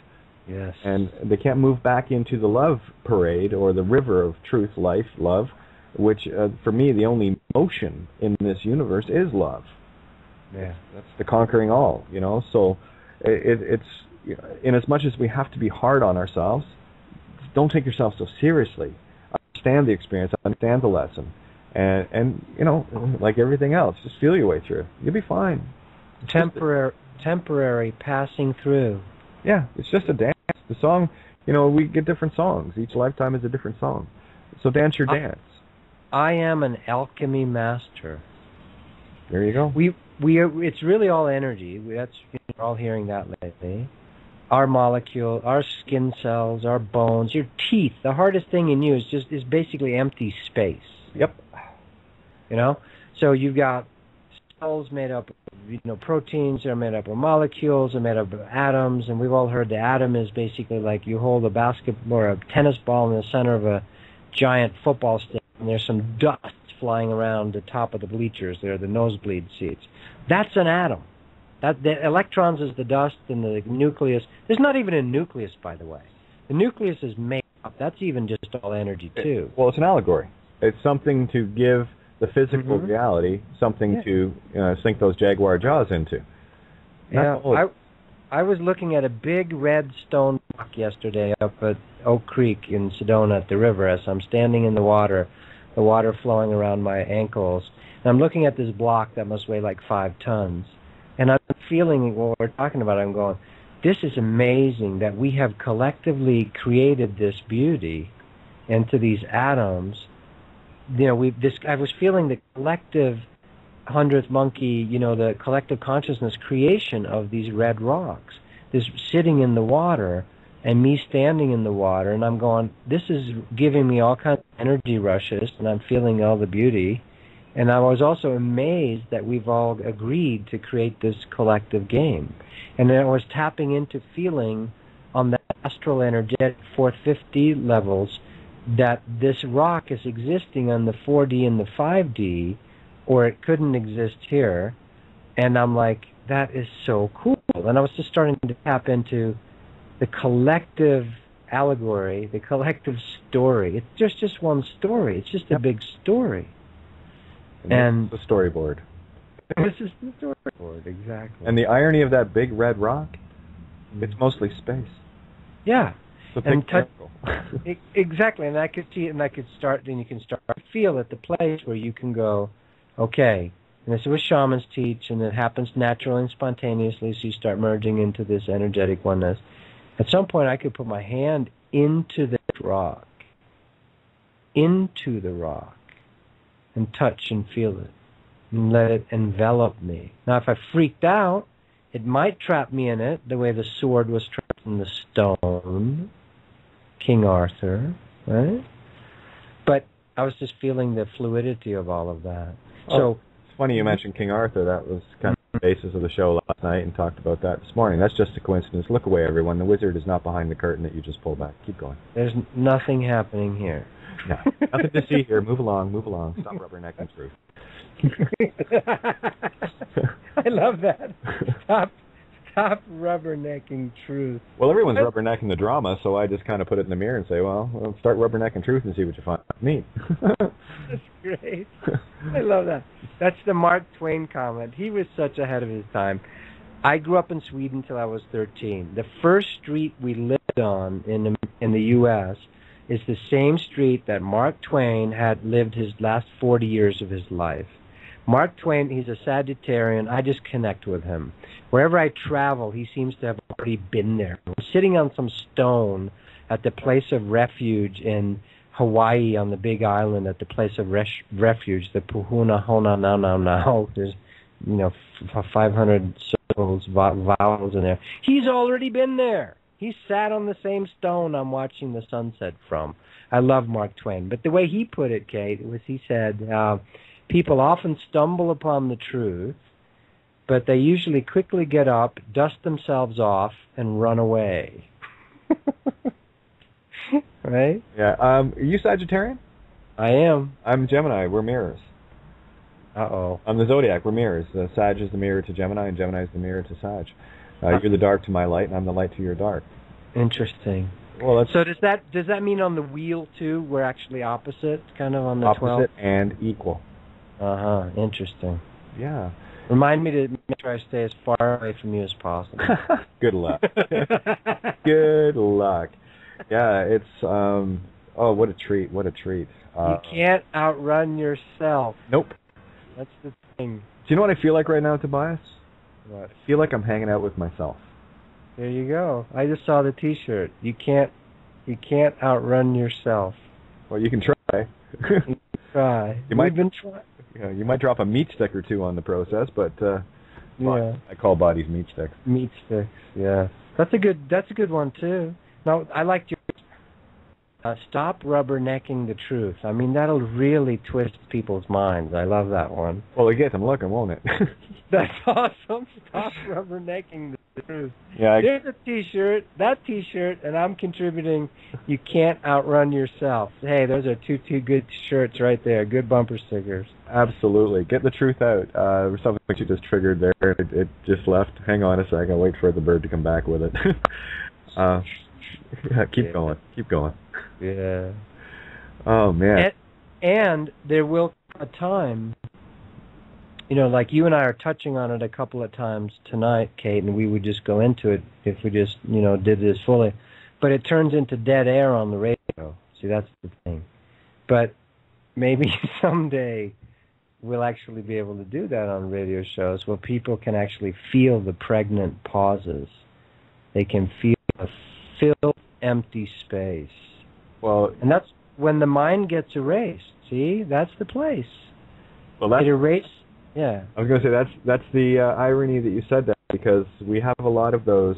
I'm a truth horse, so there's lots of pregnant pauses on the shows, and yeah, it's beautiful to sit back and literally feel everybody. And there are thousands right now feeling what we're and that's and this why. Go ahead. I'm feeling our bodies. I'm feeling our second sex chakra and our solar plexus. I'm feeling that collectively right now. I'm feeling it sort of just pumping the way a jellyfish, when they swim, you know how they kind of gently undulate? Yep. You know, like that. Well, let your chakras do that, guys. Imagine your chakra for a second. But they're like a sun, so they're doing it in every dimension, not just a jellyfish like in 3D. But that pulsation can be a high frequency, or it can be a slow pulsation. This is the pleasure of God. The ebb and flow. Yeah, this is pleasure. This is what it's meant. That's where it goes. Like as you and I talk and just be here, I start going into this melting place. Literally right now I'm feeling my toes and my feet and my hands on gentle melting, and I'm feeling my second and my first and second chakra. These are the most judged chakras we have, yeah? Yep. Our assholes and our pussies and our cocks. By the way, I had an idea for a nightclub. I was just going to call it the Pussy and the Cock. Perfect. And might as well get down to brass tacks and tell them exactly what it is. And just have a picture of a rooster and a little kitty cat, you know, of course, but the pussy and the cock. But anyway, so that was my idea. But I thought you were going to say that when you brought up the nightclub. I thought you had my idea, too. Well, it kind of works together, you know. We'll put them side by each. So, you know, those that want to get some pussy and cock can go to yours, and those that want to hear Jesus screaming, they can come to mine. It's all good. They work perfectly together. And better yet, we'll put a revolving door between them in the center of the bar. Oh, that's fucking awesome. You know, so it's all good. That's already happening in 4D. Now we're just putting it out there. Let's have it actually descend. It's manifesting. There's a guy in New York right now who's like waking up going, wow! I got an idea. I got an idea, man. And he's got money, and that'd be awesome. Oh, it'd be fun. And that's the power of thought, too. And this is one of the mainstays of what I love to cover, is be careful what you wish for. And in short, be careful what you think. And if your tool, your ego, is in control of you, you've got random thoughts going off everywhere and creating all manner of chaos and without, you know, you being in control of it. Yeah. So when you take I call the ego the tricky little bastard, by the way. It's the one thing that tries to make you think it's you, and it's not. And they like to come and take over the helm of your mind, the ship, and you know, steer it into things like Scylla and Charybdis, and you know, either trash it or destroy it completely. Right? So, yeah, when you I liken him to the king's little evil advisors. You know, he's remember Jabba the Hutt? I mean, that's kind of ugly to begin with, but remember the little... Jabba now? That guy? Yeah, that guy. Remember the little creature he had, like, on a chain? Yeah, that's like the ego. But I also see embracing, come here, you little tricky bastard, I love you. And, of course, you got the big laugh whenever he got zapped by R2 and he jumped to the ceiling, right? And so it when you... He's the jester, Court jester. Yeah. Absolutely. It's just that the king and the King of Hearts, King Arthur, is meant to really, in my picture, in my enjoyment, I want him on the throne and running the show. And then the advisors can be there, but you can't let them run the show, you know. And that's what's happened. We're dealing with the minions that are all court jesters. And what I'm trying to ease and abate is that intense animosity, emotion that people are feeling towards. I mean, I've been attacked so many times on so many. And this is coming straight from the heart. Listen, you got to let these guys go. You got, you just got to flow all the love you can at them. The golden rule manifests itself. That which you wish upon others, you've wished on yourself.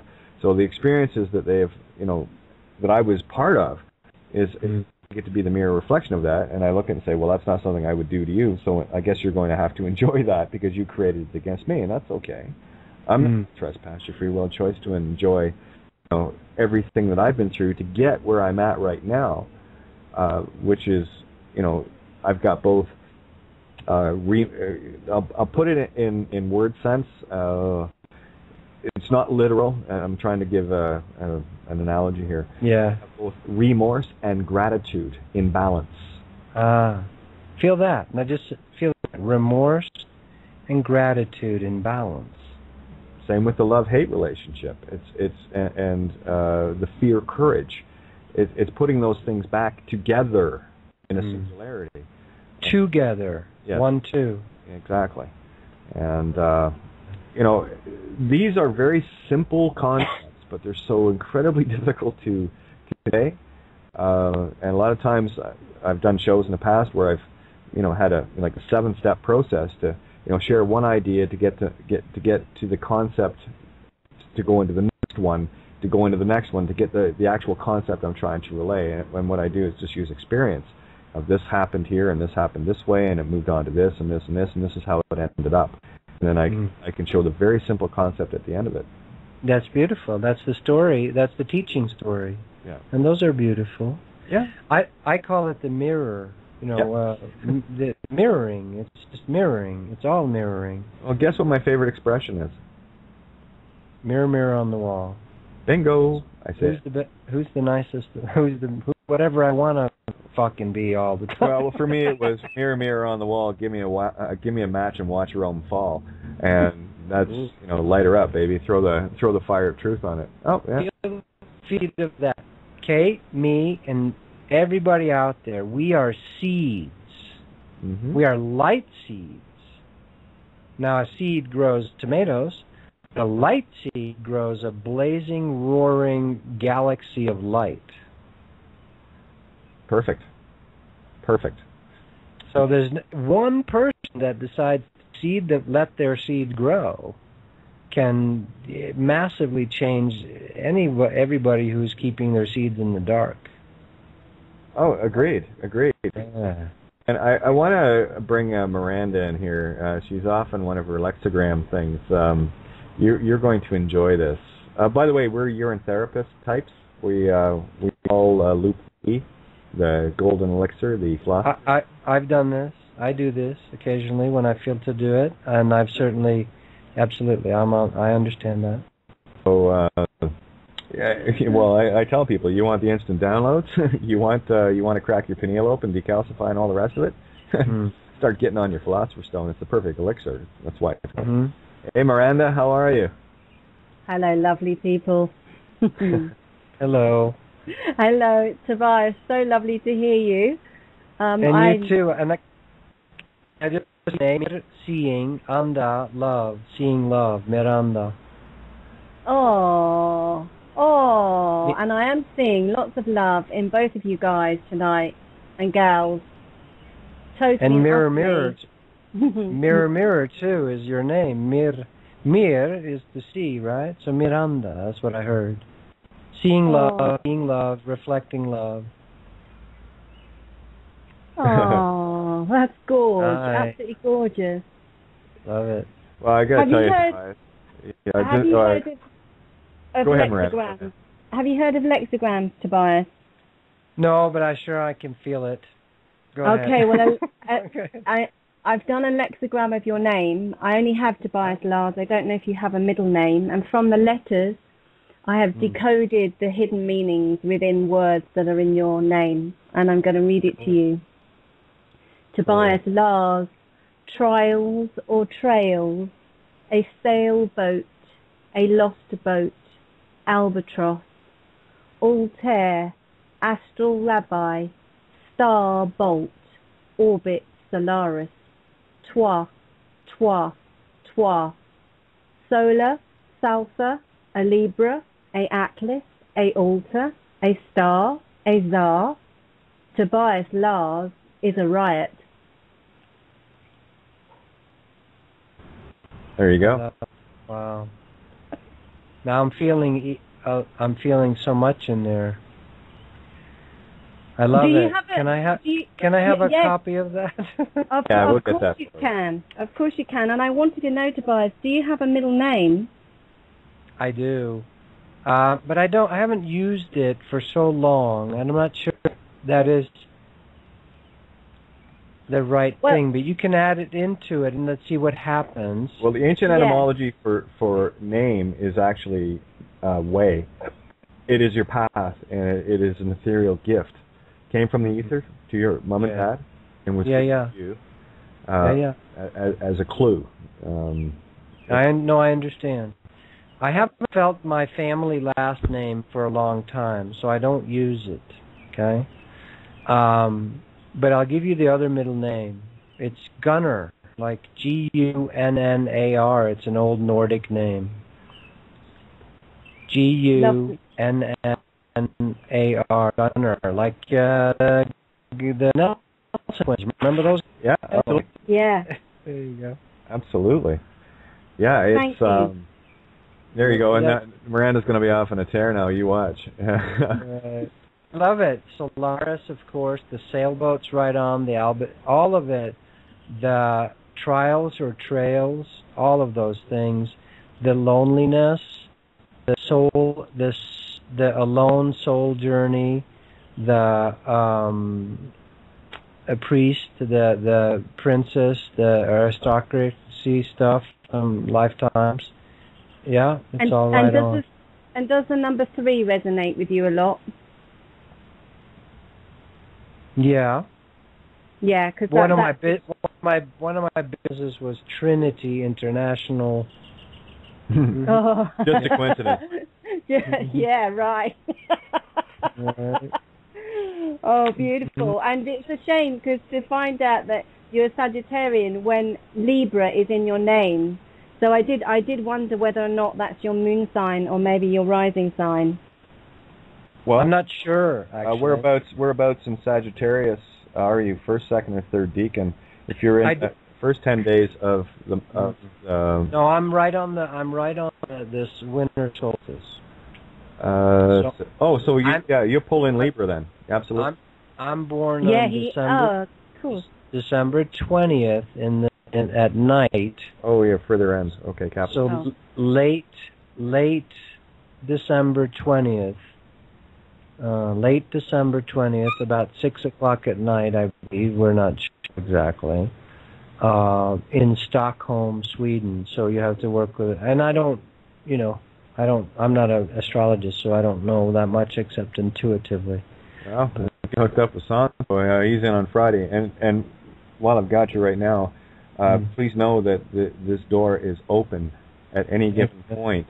If you feel like you need to show up, the invitation is permanent. Wow. Table is open, and all you got to do. That's why I just run open forums. Bringing guests in or whatever it was old school. What I want is just people that just want to show up. Yeah. Freedom space. I hear. Freedom space. I hear. Everyone shows up. We're sowing seed. As you said about the seed thing, Kate. You see, Kate. What Kate's doing. You guys who know her. Him, it, her, all that is. Perfect. It. I am the itself. I am the it. I am cousin it. I am IT. I am internal. Sue used to call me ma'am, sir. Yes, ma'am, sir. Yes, ma'am, sir. Sure.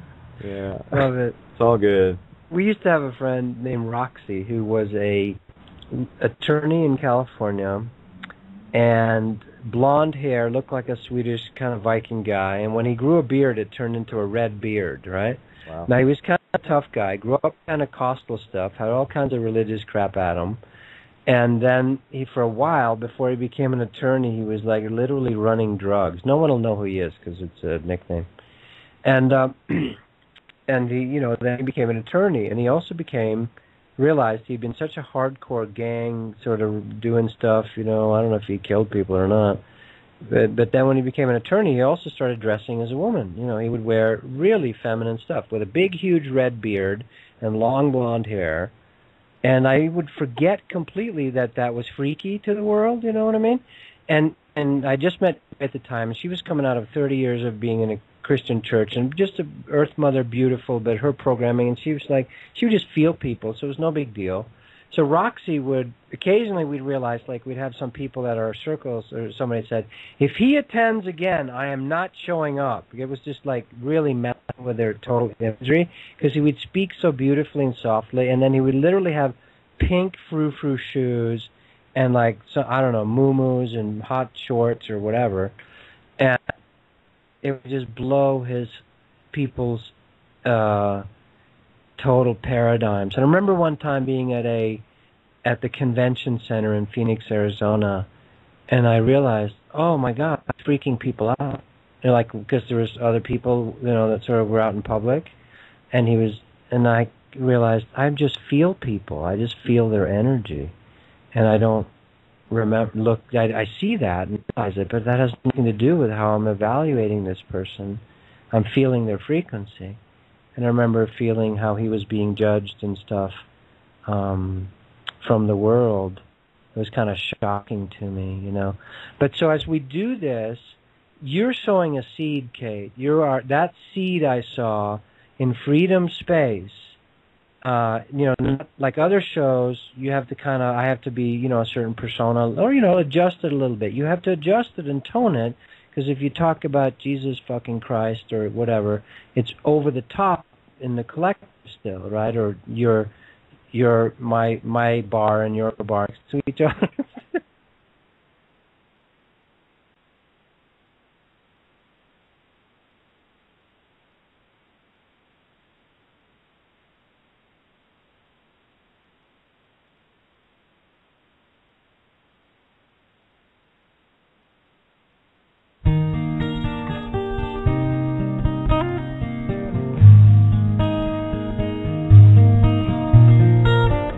I've never seen before my eyes this dream. I've never known what makes this child to see. Like tears from a mountain pouring gently to the sea, a curiosity. Will you dare to touch my soul? Is love so frail that we can't hope to be more than we are, more than our hearts can see? And if for any reason on this field of broken dreams we stand to lose it all, then for you, yes, I do it willingly. If this is our moment, captured in time, always to sustain, for lost in your eyes I find are the only means to remain. Searching relentlessly, just like a cloud, she chases the rain. We'll stand here firm, 'cause we are an island protected by love on this field of broken dreams.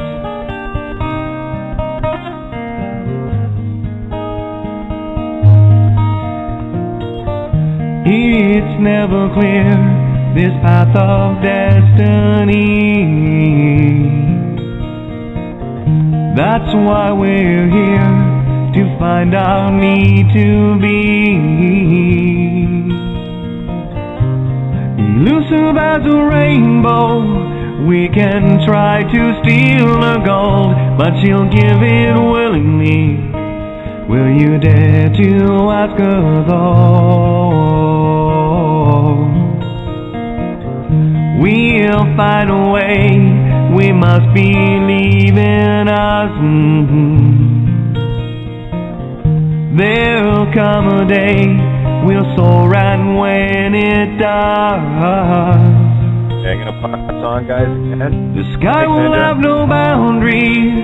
I will challenge every sea. I will never lose this dream. Really loving this. 'Cause for you, yes, I do it. Okay, there we go. Hopefully I didn't hit it too many. There, that should have it now. Yeah, so we have you for another dozen minutes. So I've got someone on the line here. Gonna open up, but I know you're gonna be leaving top of the hour. I am gonna roll past the hour, guys. Just so you know, do my shout out right now. Great big thank you to criticalmassradio.co.uk, Paul, Lisa, and the crew of Critical Mass for providing this platform, this free and open space for anyone to come walking in at any given point. My gratitude is boundless on that. So we got area code 250. That's British Columbia. Who we got? Hey, how's it going? It's Bryce phoning. Hey, Bryce, how are you? Oh, not too bad. Just listening in, and yeah, I was listening to that Sword in the Stone thing you guys were talking about there. That was pretty wild stuff. I was kind of curious. You checked out Alex Collier at all, and checked out any of his stuff over the last couple of years, or?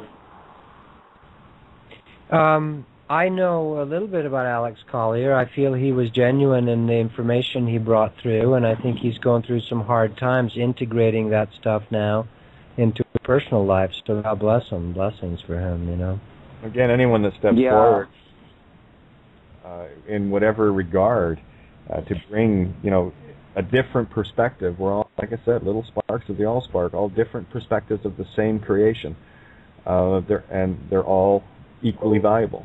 I've used the puzzle many times. Everyone is a piece of the puzzle, and without you, that picture will not be complete. So, the Andromedans are real beings, of course. We're all human family. Really, this galaxy, in my understanding, what I get from when I ask about it, is we're mainly very humanoid in this galaxy. And there's a few, the little gray guys are the exception, but the Andromedans, Alex Collier is very genuine, and I wish his heart to open and a softness to come into his life. And when I've watched him, lately, I could feel he was a chosen medium for them. And I'm calling on him, right? Why don't you guys come out, But we all have to open our doors to go into this merging beyond polarity. And the old ways have to go. We cannot any longer do war, battle, and not be at the effect of war and battle. So you have to let that go.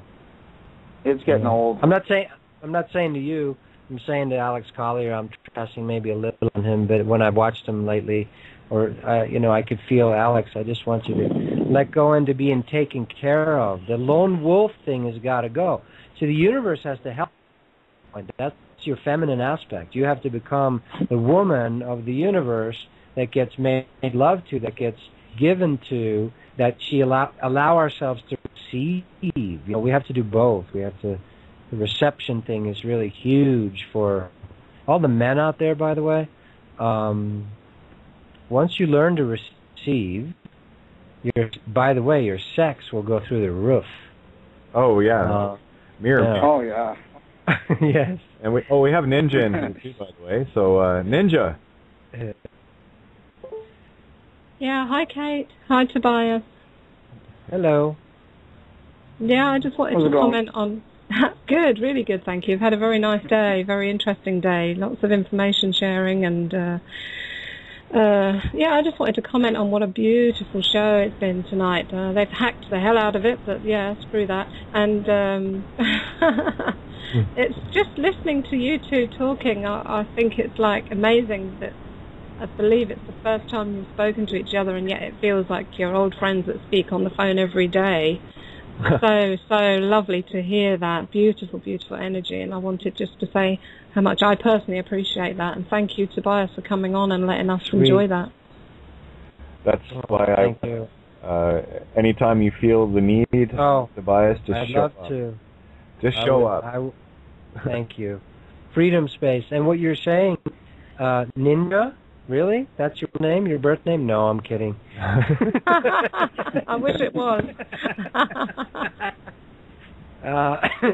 But see, when you hear someone talk sometimes and you can just feel their voice. You feel their voice and you go, you're tapping into, I know you, you have a resonance, I know you. And so that's a gift we all have. You can hear, when one of your soul family talks, you will tap in and feel them. I was going to joke. I've been trying to keep Kate on the other side of the galaxy, but it's not working. Good luck. Are you? Yeah. Guys are all connected to definitely a higher source for sure. We are problem children, and we're good at it. Pretty much. That's the way I put it. Yeah, we've been problem children our whole lives. The misfits. And hey, Bryce, I'm not leaving you out of this one, my friend. Are you in the call? Guess what you are? Ha-ha. Yeah. Yeah. Welcome to the club. That's that lonely club that Jesus used to hang out in, kind of thing, right? So, yeah, the way is narrow, and all we're trying to do is show that razor road that is countless infinite miles wide once you see it. It's not as narrow once you get to the point where you can see it as it's been made out to be. Unfortunately, the narrow-mindedness of the ego being in control all the time, the tool, controlling. Well, it's like, imagine a carpenter with a power saw, and the saw has a mind of its own, and it's going to do what it wants. Imagine what kind of mess the carpenter's going to be in, and that's exactly what's happening when we let the TLB take over, and instead of utilizing it and becoming a complete effect to it. Well, you have this particular paradigm we're in right now that, as Tobias has so rightly said, it's coming to an end. It's over. It's done. This whole mess of duality, people that are uber one side or the other are going to find themselves kicking and screaming, getting dragged into the singularity. So, my free will choice is to resonate and vibrate at as high a frequency as I can to become my own dominant frequency, and as a net result, create the void below me. And I mean that figuratively, not as a pedestal thing. Pedestals are for fools. But when you create that void, nature abhors a vacuum, it will fill it in. And that's why you're finding so many more people awakening now from the slumber. Snow White's she's been necking with the prince for a while. She's a happy girl. She's getting some. Okay. Well, that's kind of interesting because... Oh, sorry, go ahead. No, I was just going to say, I can feel, Kate, as you're saying that. It's not going to be that hard for millions of people. There's going to be this stepping out of duality and into the play and into the enjoyment. It seems impossible, but it's that lie thing. It's just it's Wizard of Oz. It's a bunch of smoke and mirrors. So millions of souls, there's a lot of us on the forefront, and there's just going to be millions of people that are just going to go, oh, it doesn't have to be that hard to merge back into the oneness. And I see it happening for those that want it. So if people want it, you say it, you want it, and the universe will bring you the tools and the methods, whether it's a relationship that you thought you would never have, an older, younger, different sex person, and you ask, it's one of the quickest routes, by the way. If you connect with a partner that you both have the intention for awakening your kundalini in your system, that will rock your reality, undo all the stuff, and it's the river of light that nothing can withstand. Not that you need to do it that way, but it's going to be easier and easier, and those that want it, I can just see us stepping back into, wow, I can't believe we forgot who we really are, Agreed, It's one of the joys of being me. That I found last relationship. There's a long story there, but beautiful one. Gemini and Scorpio. Well, we'll see if it works. But anyway, Sue had, what do you want? Do you want boy tonight? Do you want girl? What do you want? And of course, the playful Gemini is going to be whatever the playful Gemini is going to be. And nothing like rocking somebody's boat. And there you go. We got. I'm pretty shy with regards to a lot of that stuff. Bringing it out, opening it, Yeah. Right. I hear them laughing. Well, yeah, exactly. It does. What do you want? It works. I know 90 seconds. I'm trying to get this window open here. Unbelievable. My computer's just kind of going. Love. So this is wonderful. Freedom space. I forgot that you called it that kind of there, but that's what I kept feeling. So I love that. And I really appreciate you inviting me to come back, and I want to, and I will, and I would love to do it every other week or once a month or something. Whenever you feel like it, I run 7 nights a week, and it's the same link without the add-on, Critical Mass Radio Online. That's the general page, and if you want to let me know a day in advance or a couple of days, that way I can let people know the night before, and we'll gather around this table again. It's beautiful. And Tobias, I can't thank you enough. This is exactly what I thought it would be. I can feel us in the fourth and fifth dimensions, just setting these lightning fires like good little fire stars. Mm-hmm. It cannot be stopped. It cannot be stopped because in the place that we set it, it is more fundamental than the 3D. So it's beautiful work, Kate. It's beautiful. Well, we do this together, yeah? Yeah. So. Yeah. We're going to have some fun after roll over. So you can stay or leave. Entirely up to you, Tobias, and we're rolling into the recording now. I've got a couple of people to bring in as well. But no worries. If anyone wants to watch more of the videos, just go to YouTube, Tobias Lars, and you'll find 130 videos there. And that's my heart speaking pretty openly, fairly openly. It's still a public, YouTube forum. I can't, do certain things always, but that's me being honest. I love to share that, and anybody write me, talk to me, whatever. My book, if anybody wants it, it's on Amazon, Listening to the Sun. People like that one. That I gave myself total permission to be completely real, and I write about everything. And one of the favorite reviews I ever got for my book, now I'm going to be a little honest here, was from an artist in North Carolina, a guy. And he wrote me this. I said, he wrote this beautiful review. He says, Tobias, your book makes me want to suck cock and eat pussy. See, and I said, all right. What's the name? I want to go dancing. And I was like, oh, I can't beat that. That's the best review ever. And he was, just being himself. It was beautiful. Well, that's the joy of, the label that people like me get called, or transgender, or two-spirit, or whatever. I mean, I'm just a party animal. It's all good. Tobias, before you go, when you were mentioning about pussy, you know that you've got labia in your name? Really? Now I'm scared.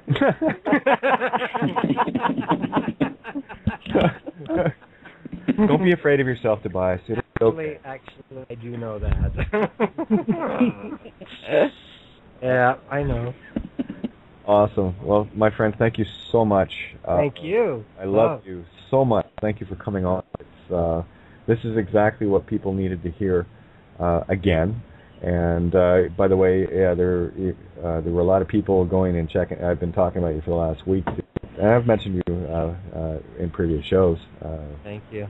To get over and have a look at your stuff. And like I said, the heal and feel your fucking shadow. I had that literally in my computer. I've got it downloaded, and I would when I just needed that little nudge, I just I'll fire up Tobias and he'll sort me out.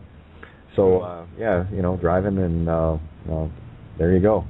So the best comment I got on the heal and feel your fucking shadow was from some young kid who goes, This is about your ego, right? He goes, I think it was that video. He says, you remind me of my grandmother. He goes, you sound and look like her. And I'm like, oh, God, thank you. So I was like, oh, I love that kid. I love him. Well, that's like honesty for you. So. I know, I loved it. It was so sweet. I know I have a nice pink shirt on and my hair's a little poofy, and I'm like, he goes, yeah, you remind me of my grandmother. And he goes, you sound and look like her, and she's really cool, and I love what she says. And I'm like, oh, yeah, I'm in. I'm good. There's the mirror of duality for you, expressed from the mouths of babes. He's probably 17 years old. I love it. That's beautiful. Thank you so much, Kate. Lovely, beautiful, and definitely we'll be doing more of this as long as you let me come and play. I would love to do it. No problem. I'm a carpenter. I removed the door a long time ago. I like that. There you go. It's an open table. Everyone bellies up here whenever they feel like it, and just glad to have you at dinner tonight. It's beautiful. Thanks so much. So much love to you, my friend, and we'll chat soon. And like I said, whenever the urge hits you, these are all downloadable too, so you can add them to your repertoire. And, I will. But the floor is when you need it. Okay. Thanks so much, Kate. Love you guys. Thank you, Miranda. Thanks to everybody, Bryson, everybody listening. Beautiful. I'll be back for sure. Much love to you. And, bye. I'm going to keep my eyes on New York, by the way, to see if there's two bars get opened up. One's exactly this, and the other one pussy. I think just watch. The guy is energized. He's right now. He's calling his buddies. Yeah, it's a great idea. I was listening to the show. Yeah. Oh, or better yet, I don't know. I woke up with this idea, and I got to do it. It's twin bars with a rotating door, and oh my god. We can do this. Every thought we have, if you feel I can't do it, send it out there. There's someone that will pick up on it. For sure. Love. Thank you again. Love you. Take care. Talk to you later. Safe travels, my friend. Bye. Bye. Well, there you go. That was something. That was everything I expected and some. So, yeah, it's a nice feeling too. I felt like I was talking to my mirror tonight, and like I do every night. You know, it's joy is someone that in this particular realm, having never talked physically or met or whatever. And you're absolutely correct on that. It just felt like, oh, I haven't seen you in a couple of weeks. How's your travels been? Sit around and shoot the shit. And that's what needs to be in all of our relationships in our lives, be it with a stranger or be it with a family member or friends, whatever the case may be, rivals, for crying out loud. Can you dare to, instead of laying down the gauntlet, can you lay down the sword? And can you dare to invite that individual that you think is your most vile enemy, can you invite them to your table to shoot the shit? Shoot the bull, as it were. So, guys, Bindi, we got you in the call here, Ninja, and Miranda, and Bryce, and whoever else wants in, put your hand up. And I didn't want to be taking calls for the first part. I wanted to kind of let Tobias do this thing and roll with it. That's why I waited for the very end. So I just wanted to, see where it went. Jump in? I just don't like cutting anybody off, and I just like listening to you guys. Well, no worries. And sorry about last night, Bryce. I just got into Brain Zone, and I was out cold. Doing shows. Totally understandable. Two of them back to back. I turn into the Irish blonde bimbo and forget shit. And two, people don't realize how much energy I put out doing these. And it's a beautiful energy. What happens at the end of it is I just get this beautiful, peaceful zone, and it's like, okay, I'm just going to go zone out. Yeah. I go through it every day, too. Yeah, so... I end up having really good days. I was going to say, we can chat right after the show, okay? So just letting you know that. Sure, that sounds good. If you want to call me and it's easier for you to call me, I'll just leave my Skype on and I'll just listen in on the rest of the show. And okay, I'll Skype you as soon as we get off the show here. Okay, that sounds good. And we'll sort some stuff out and get you having some fun. Hey? That sounds awesome. I've done a lot of reading lately, so. Well, I'm gonna sum it up for you really easily with what you're dealing with, and you're gonna have a bit of fun with it. You're gonna put a smile on your face, and you're gonna hand some people their asses nicely. Well, that I don't want to do it in a mean way, you know. I just want to definitely be comfortable. What were the last words that I said in the courtroom on the Bows to Sovereign video? I say it every time. Have a nice day. Have a nice day. Have a nice day. How you interpret it is how you interpret it, but I mean it. Have a nice day. Whatever nice is to you, have a nice one. You know? And I mean that. You know? Oh, I gotta break off for 1 sec. My wife's talking to me. I'll be right back. No worries. Line's open. Bindi, Ninja, Miranda, anybody else? Put your hand up. Hello. Jump in. Hey, how are you, Bindi? I'm okay. I was cruising on all the time while you and Tobias were talking, were intermingling. It was beautiful. I could see this surf sunset. Two people on surfboard, like absolute imbalance together. Wonderful. In the beautiful zone. Yeah, it was the intertwining serpents. Yep. It was a love story. It really was. Exactly. No, I was, and there's the thing there. As I said, you know, sometimes I like to lead the dance, sometimes I like to be led, and tonight I just wanted to be led. It was nice. Well, it's in his name. You did a beautiful salsa together. Well, I tell you, you know, I'm not a bitch all the time. You know, but I'll tell you, when universe decides that there's a heart ready for me, at least I know that heart will have no preconceived notions. Here it is. I have nothing to offer in the material sense. All I have is heart. And you know what you're getting. You know what you're getting. Fucking loony Gemini is what you're getting. But that's another story. It's all good. You know, so... Yep. Well, I like that you two are so brutally honest, and it's still loving.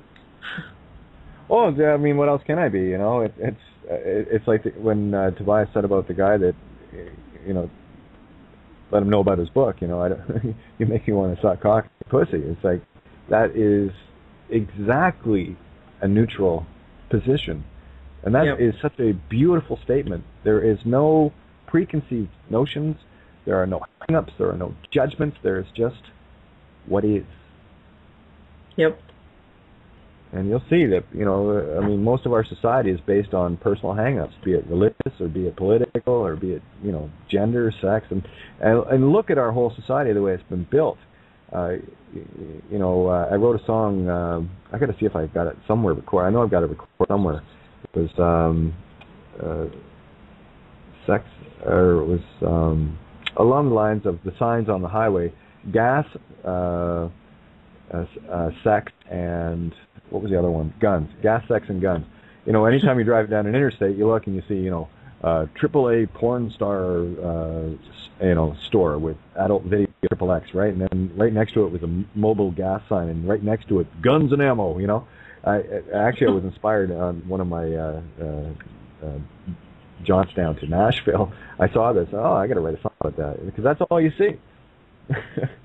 You know, of course the food signs too, and these big towering signs. I mean, like, for crying out loud, it's like pillars, trees of steel with a big sign on top of it. It's like, anyway, so I did a parody song on it, and now I got to dig that up, because I got to remember the lyrics of it. It's one of my more clever productions. But anyway, there you go.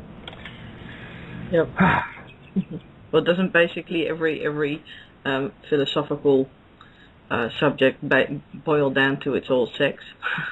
Pretty much. Allegory. Yeah. The yin and the yang. Like when Tobias was talking about, you know, the different beings, you know, be it Jesus or Buddha, and they're right into sex. Well, of course, there's the Kundalini fire. I mean, that didn't shock me at all. Nothing shocks me, but you know, where there might have been a time that might have, it totally makes sense to me. And we have Kishi in the call as well. Sorry, hon. Get you here too. I brought you into the call. No worries, Kate. No worries. I'm enjoying listening anyway, so go ahead. All right. I just want to make sure everyone... hang on. Jim missed the show. It's all right. I can catch him up on it. But, yeah, tonight was... what was it? It was for me, it was a beautiful waltz. Just getting peacefully led around the dance floor. Loved it. Sure beats the fear porn, huh? Oh, yeah. It was a beautiful flow between these kids. Well, that's the thing. Tobias is wide open. And you know when you meet people that are wide open, they'll tell you everything. And there is the state of being an empath. We're all empaths. Are you willing to be that? Are you willing to experience others around you? And that's all it is. But here's the trick. Once you open, you can't close. True. You can't. Once the dam's down, the flood comes. You know, and my gates came down a long time ago empathically, and that was all through music. And I tell you, when you bare your soul that much all the time, yeah, you might as well throw some TNT at the gate, and it just blows it right up. And there's no going back. Once you've opened your floodgates, and why would you want to? You know, that's why would you want to? That's exactly what I was thinking there when you said that. Well, I'll tell you where it does run a bit of an issue with me in the nature of the being that I am, is I get all manner of energies flung at me, so I have to be very careful and to be mindful of it. I mean, I think I was speaking the other night about, you know, for me, it's a challenge just to take a walk down to the store. Oh, sure. And that's I recognize that one. You know, that's part of my walk, though. I mean, here's the thing: if I can't come across as being you, there's nothing special about me, and there's everything special, just like you.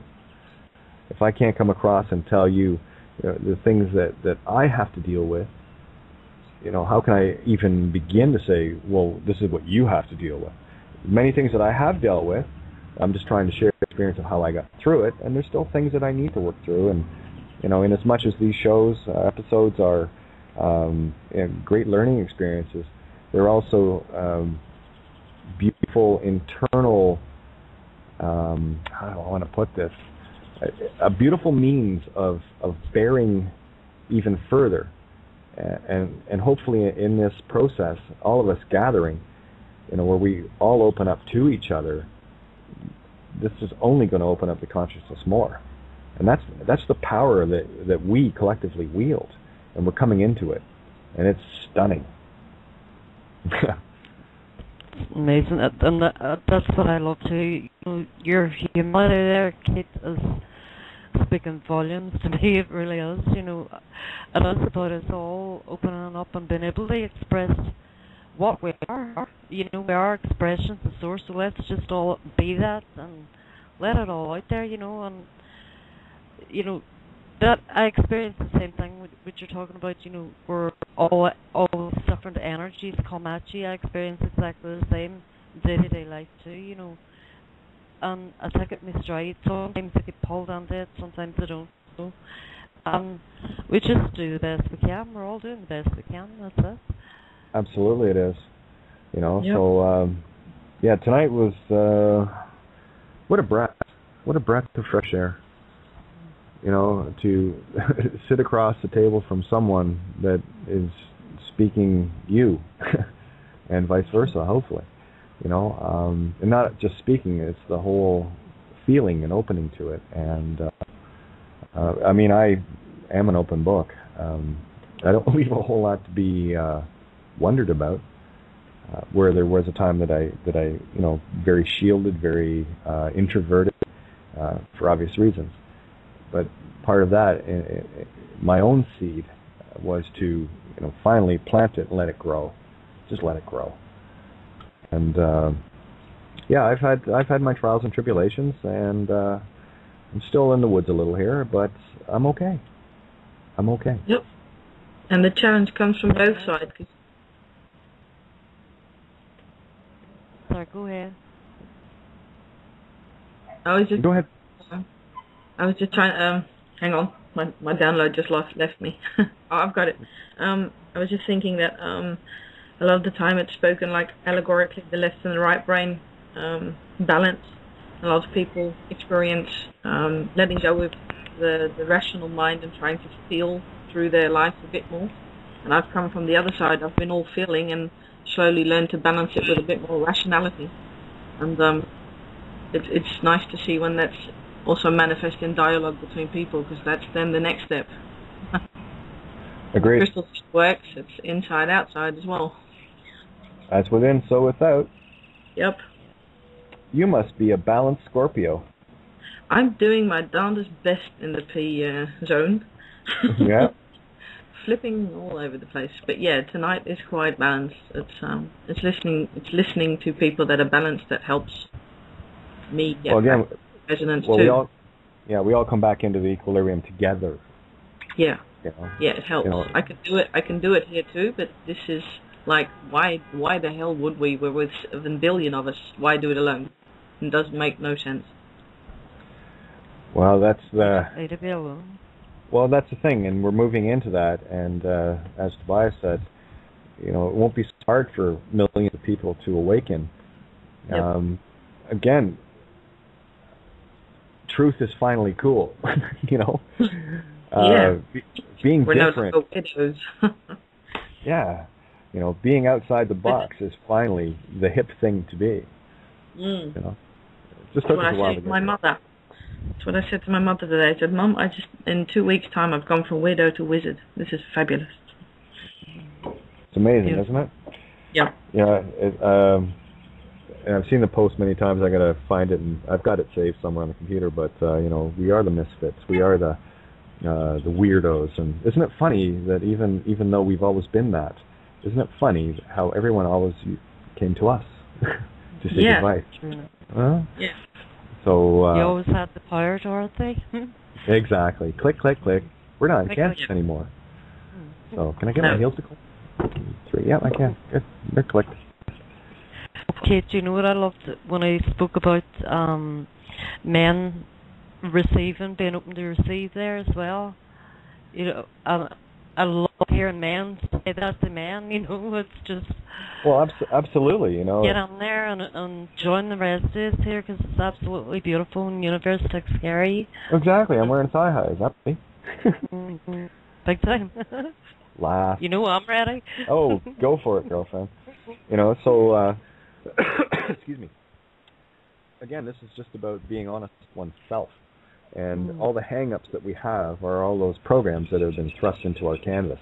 And, of course, we have been the receivers, literally mentally fucked by those that have us, or had us, we'll speak past in this now moment, convinced that we were one or the other.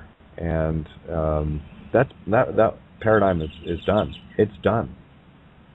You can take the allegory of the age of Aquarius, and there it is. Ninja, you still there? Yeah, I'm here. Yeah, some of the stuff we were touching on this morning with you and Miranda. Yeah. Where was I going there? Because I wanted to bring this up when Tobias was in. And for those that haven't listened to the criticalmassradio.co.uk show from today, I posted the link on Facebook. If you can, I'm going back and listening to it.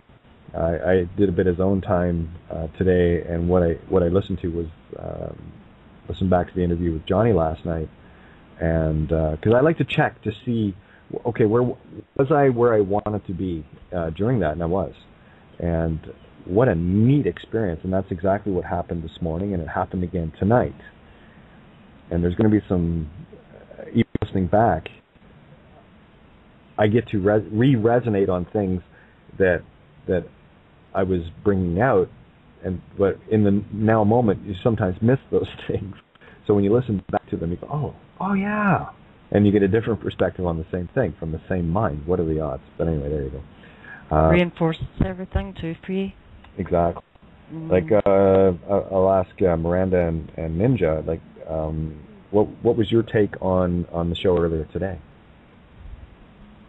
Well, I haven't listened back to it yet, but I have had some feedback from somebody that was listening, and they said that it flowed and it came across good to them, but I need to do what you've just done, because I haven't made the time for that yet, to listen back and see what else comes through. No, I don't think we're finished with this thing. I think we have finished on the one hand. We did something with it, but I think there's still a lot more realizations and understandings to come through. Oh, it's agreed. Just the beginning. Keep going. There's lots to come. I just felt it again. It really was the beginning of something.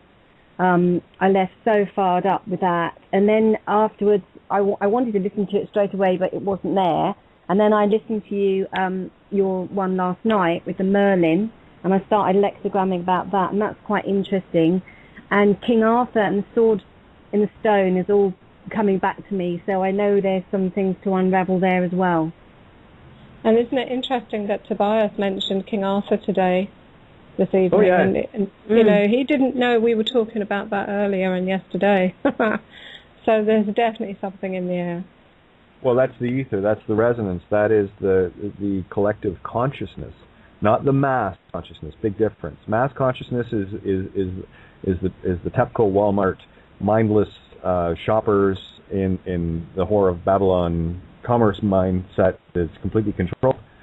And the collective consciousness is the individual sparks, you, me, everyone that is working on this, coming together and picking up the same information at the same level. So it's like, well, prime example was Johnny when he named the show The Return of Merlin. I said, where the hell did that come from? I never mentioned anything to him about Arthur or whatever. That was his, absolutely his. And lo and behold, I watched King Arthur the night before and was going through some things that morning.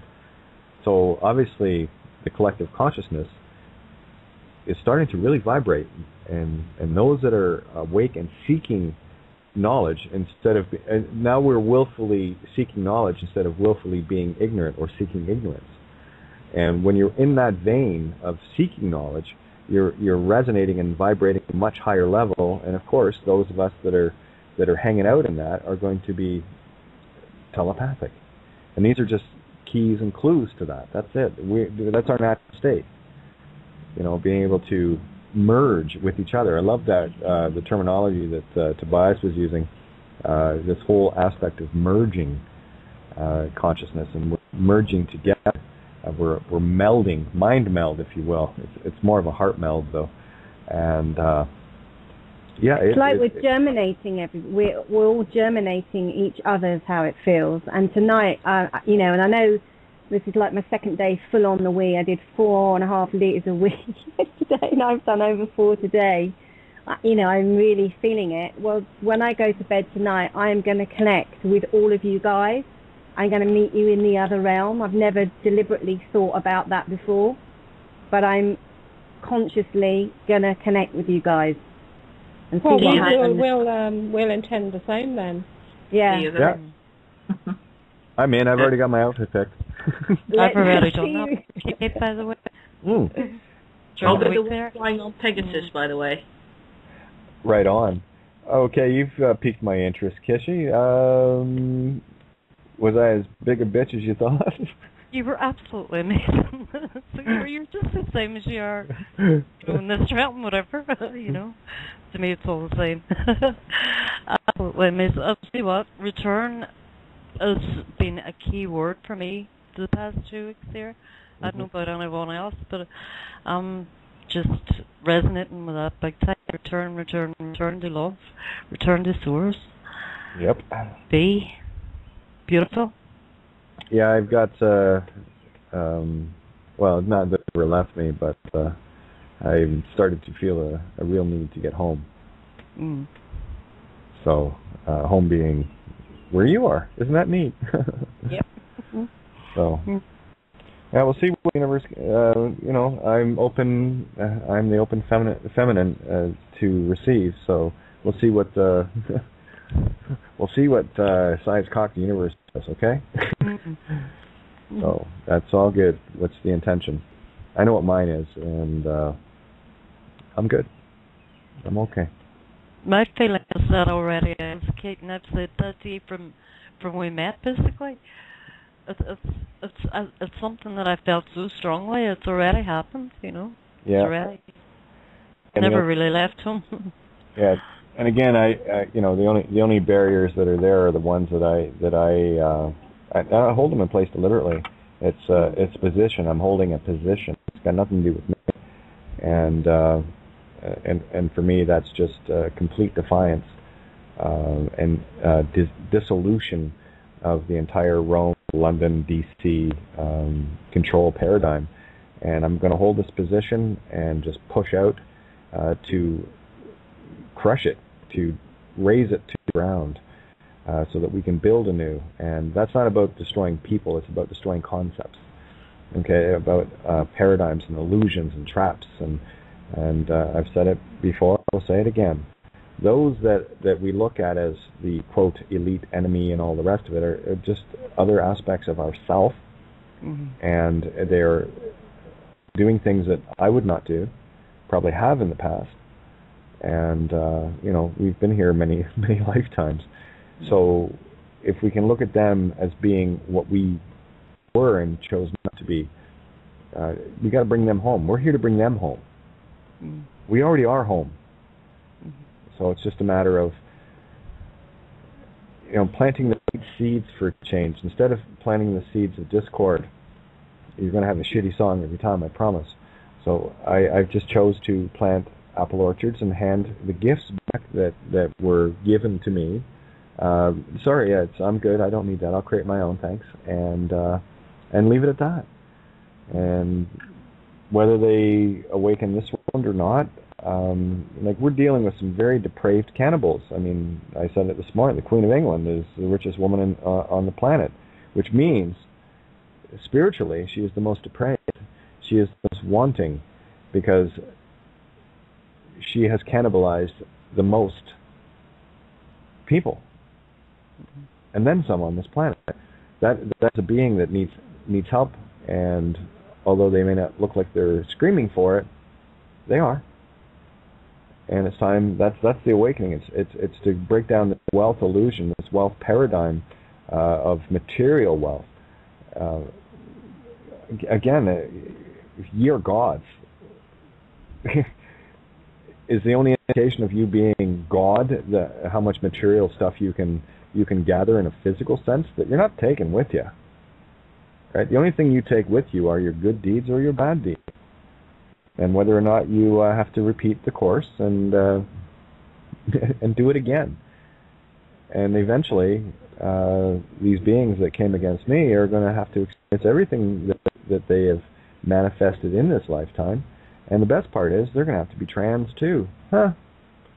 Picked on the wrong bitch, boys and girls. But, you know, for me, it is the most absolute blessing of blessings, where I saw it as the curse of curses. You know, put it in the mirror. For me, in the literal sense, not the allegorical, but in the literal sense, I've been in prison my whole life. So, and it's like they're gorging, you know, that whole feeling is they're gorging, stuffing, filling themselves, lusting after it, being greedy, and yet there is no fulfillment whatsoever. It's empty. It's an empty victory. You know, and it's, yeah, totally. And I really feel that they're beginning to really realize that it's empty and shallow and actually not the way. Most certainly not. I mean, you can deal with physical gratification all day long. But at the end of the day, you know, whether you have the ability to transfer from body to body, you're still in a meat stick illusion. And, you know, that people that just got, or beings that just got caught up in the game, they are the masters of Tron, where the game they've created, they've been ensnared and trapped to. But, you know, for me, being in that literal allegorical prison for a lifetime also gave me the perfect mirror of knowing what freedom is. That's what you compared it to earlier, to the computer games in God mode. It's fun for a while, but after a while you want a new game. Yeah, you get bored, you know. It's like, okay, well, this was fun. Got to be other universes. Of course there is. Yep. Potential of everything, anything you can envision is creation itself. That's the power of your wishes, the power of your thoughts, and that's why those that I have seen through their actions have made their wish. I grant it willingly, and I know what I got from it. I got the fact that I can sit here and talk with all of you, and bring whatever pearls of wisdom I find along, and put them out there to see if they resonate, and go from there. I mean, this is a river, not a waterfall. It's a river. So I'm just kind of, by a lullaby. The whole visual I had when I wrote that song was like Huckleberry Finn, Tom Sawyer on a raft. Or sitting on the Mississippi River with a piece of straw, chewing on it. Right. There was another painting that I picked up many years ago, and it resonated with me. I know why. I would never tell anybody then, but I can certainly share it now. It was a picture of a girl, and she wasn't very prominent in the painting, but she was the centerpiece. Sitting by the riverbank, looking at it from behind, just sitting there, blue frock with a nice white ribbon, and this gorgeous scenery of the river and the meadow and some trees across the river. Just a young girl sitting in contemplation. And what resonated with me when I got it was, well, that's me. That's exactly, and that's the bio-lullaby. But you got to be quiet to hear the mockingbird. The mockingbird, as you know, is a bird that mimics other birds. So you never know if there's one around, and you never know if it's a mockingbird or not until you actually see it. And that, for me, is the allegory of the hidden messages. Can you hear them? Can you hear the whispers on the wind? Or are you distracted with all the clutter and chatter of day-to-day drama noise? And that's when I say about the left brain shutting it down. It's turning that sound off and saying, no, I need my 0, and I'm just going to be now. And that's it. So that's what bio-lullaby allegory is about. That was the concept. Even then, this is back in 1994 I wrote that. And it was my envisioning of the South that I hadn't been to yet in this lifetime. And I just wanted to hear what the universe had to say to me to describe it from that very ethereal perspective. That's all. So I think it got the job done, and it's a meandering song in terms of picking. It's just a treat to play. It plays itself, and very simple. Nothing, really I don't write difficult songs. My arrangements can be a little tricky for some people, but because they're not, how was it described to me? They're not mainstream, but they're mainstream, and just a different interpretation of the same thing. That's all. So there you go. A little bit more about the music. How's that, huh? Beautiful. You see what you're talking about there, Kate, about holding the position. That's, when I the best way I was dreaming. We were in the other realm, and that's basically what you were saying to me in that dream. I have a position to hold here, and I'll know when it's time to come home. I'll just know it, and that's it. Agreed. Totally agreed. And there's that Serenity analogy again. Fist fight, hold the light, or carry out the dead. And we've done both sides of the pendulum. Yeah. Yeah. For me, I was part of the system and paint eyes and do all the things that the dead do. And then, of course, I moved over full pendulum into the fist fight. Now I'm going to take care of this shit. And blah blah blah blah blah. And then, of course, you see where the fist fight ends up. But what it did was gave me beautiful contrast of two extremes on the thief and the murderer on the cross to the holding the light in the middle. So what has happened is that pendulum swung back, and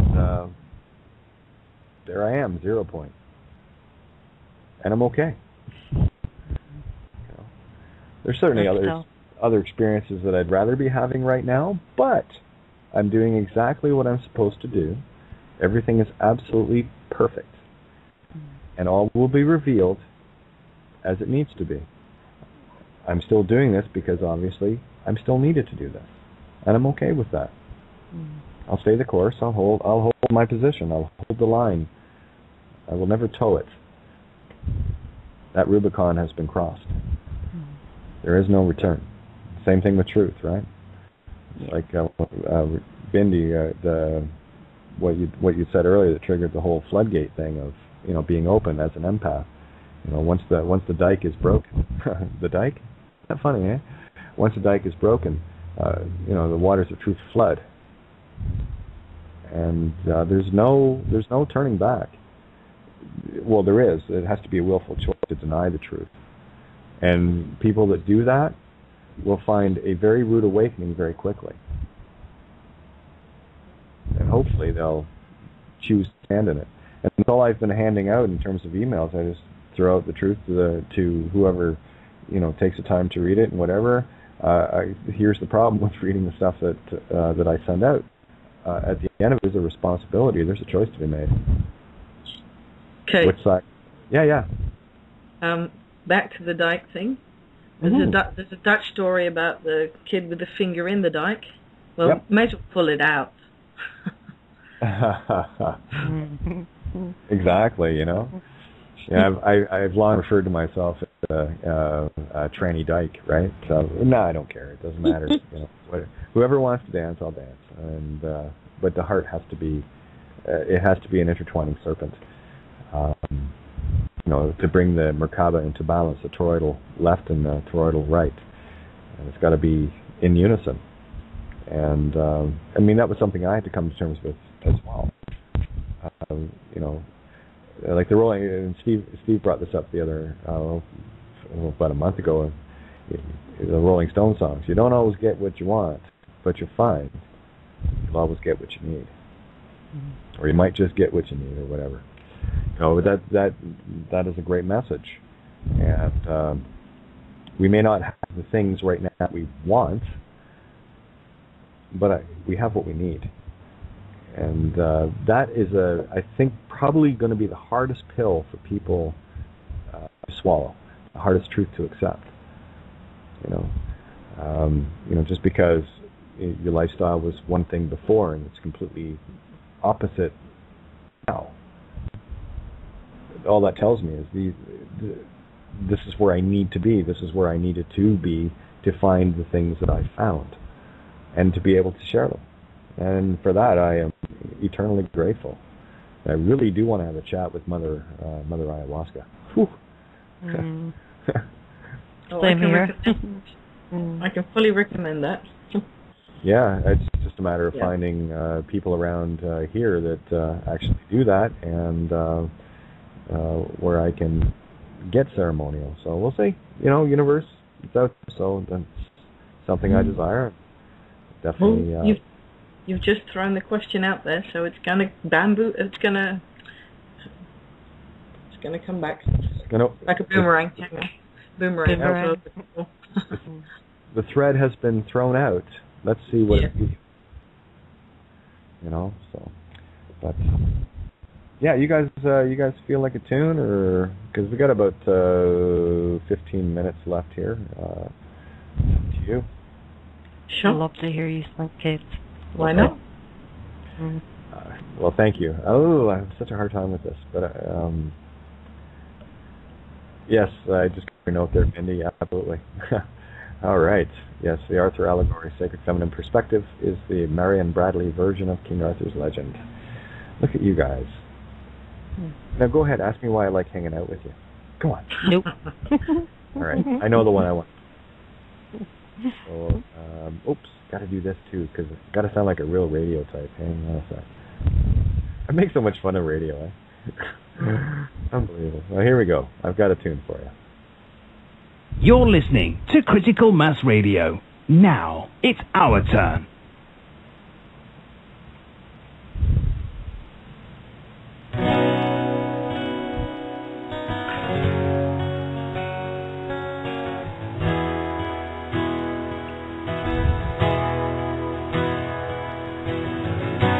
Somewhere like a dream, your world washed over me and took me far away, so very far away.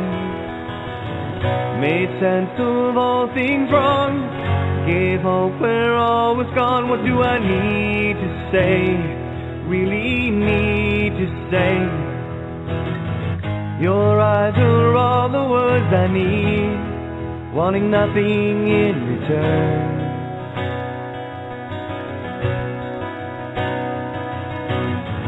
Your love is unconditionally.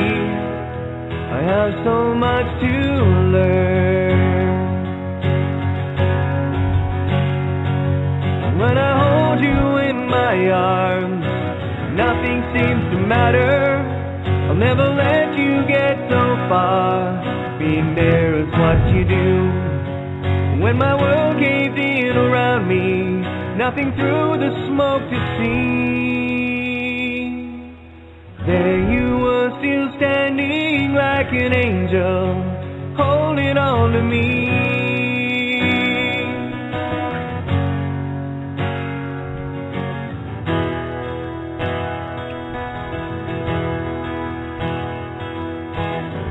So now you pulled me through, turned faith back into truth completely, so completely. Held strong when others ran, gave my heart a place to stand, and you saved me, more than saved me.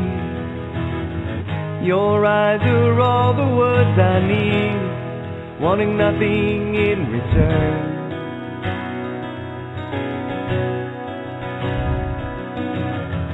Your love is unconditionally. I have so much to learn. And when I hold you in my arms, nothing seems to matter. I'll never let you get so far. Being there is what you do. And when my world caved in around me, nothing through the smoke to see. There you were, still standing like an angel, holding on to me.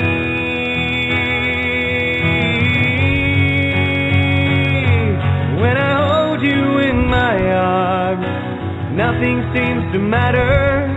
I'll never let you get so far. Being there is what you do. When my world caved in around me, nothing through the smoke to see. There you were, still standing like an angel, holding on to me.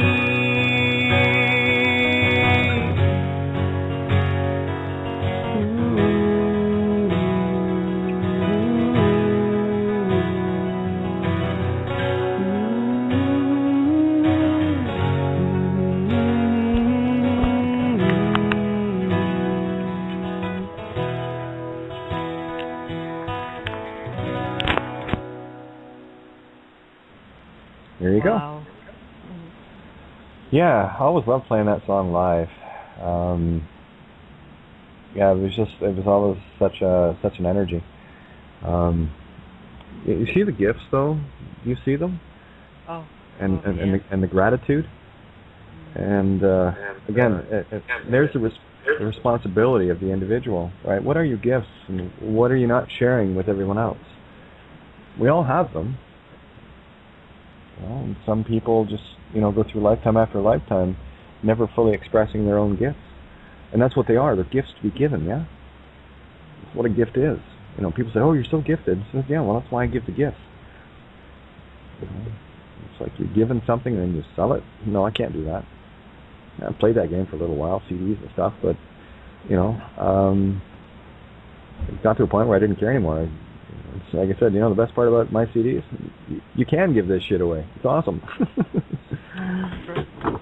you know. So jump into the horn for of the plenty. longest time, Kate. For the longest time, I had no idea what my gifts were, you know, and I feel like now I'm discovering them one by one sort of thing, you know. It's just, it has really been a massive journey of discovery, you know, and gift not included, and that's very happy to share them, though. Very happy to share them. Well, the floodgates are open. You don't have a choice anymore. No, well, I don't feel like I'm doing it anyway. It's been done through me, and that's the bottom line of it for me, you know. It'll happen whether I like it or not. I don't have a choice there. Yeah, there's that free will choice to not have free will choice, and vice versa. You know, what were you going to jump in there with, Bindi? Pardon? I thought you were going to jump in there, or someone jumped in as well. Okay. Oh, a while back. Yeah, I said we're together with the Horn of Plenty. Yeah. On your own, it's a bit flimsy every now and then, but together it's stronger.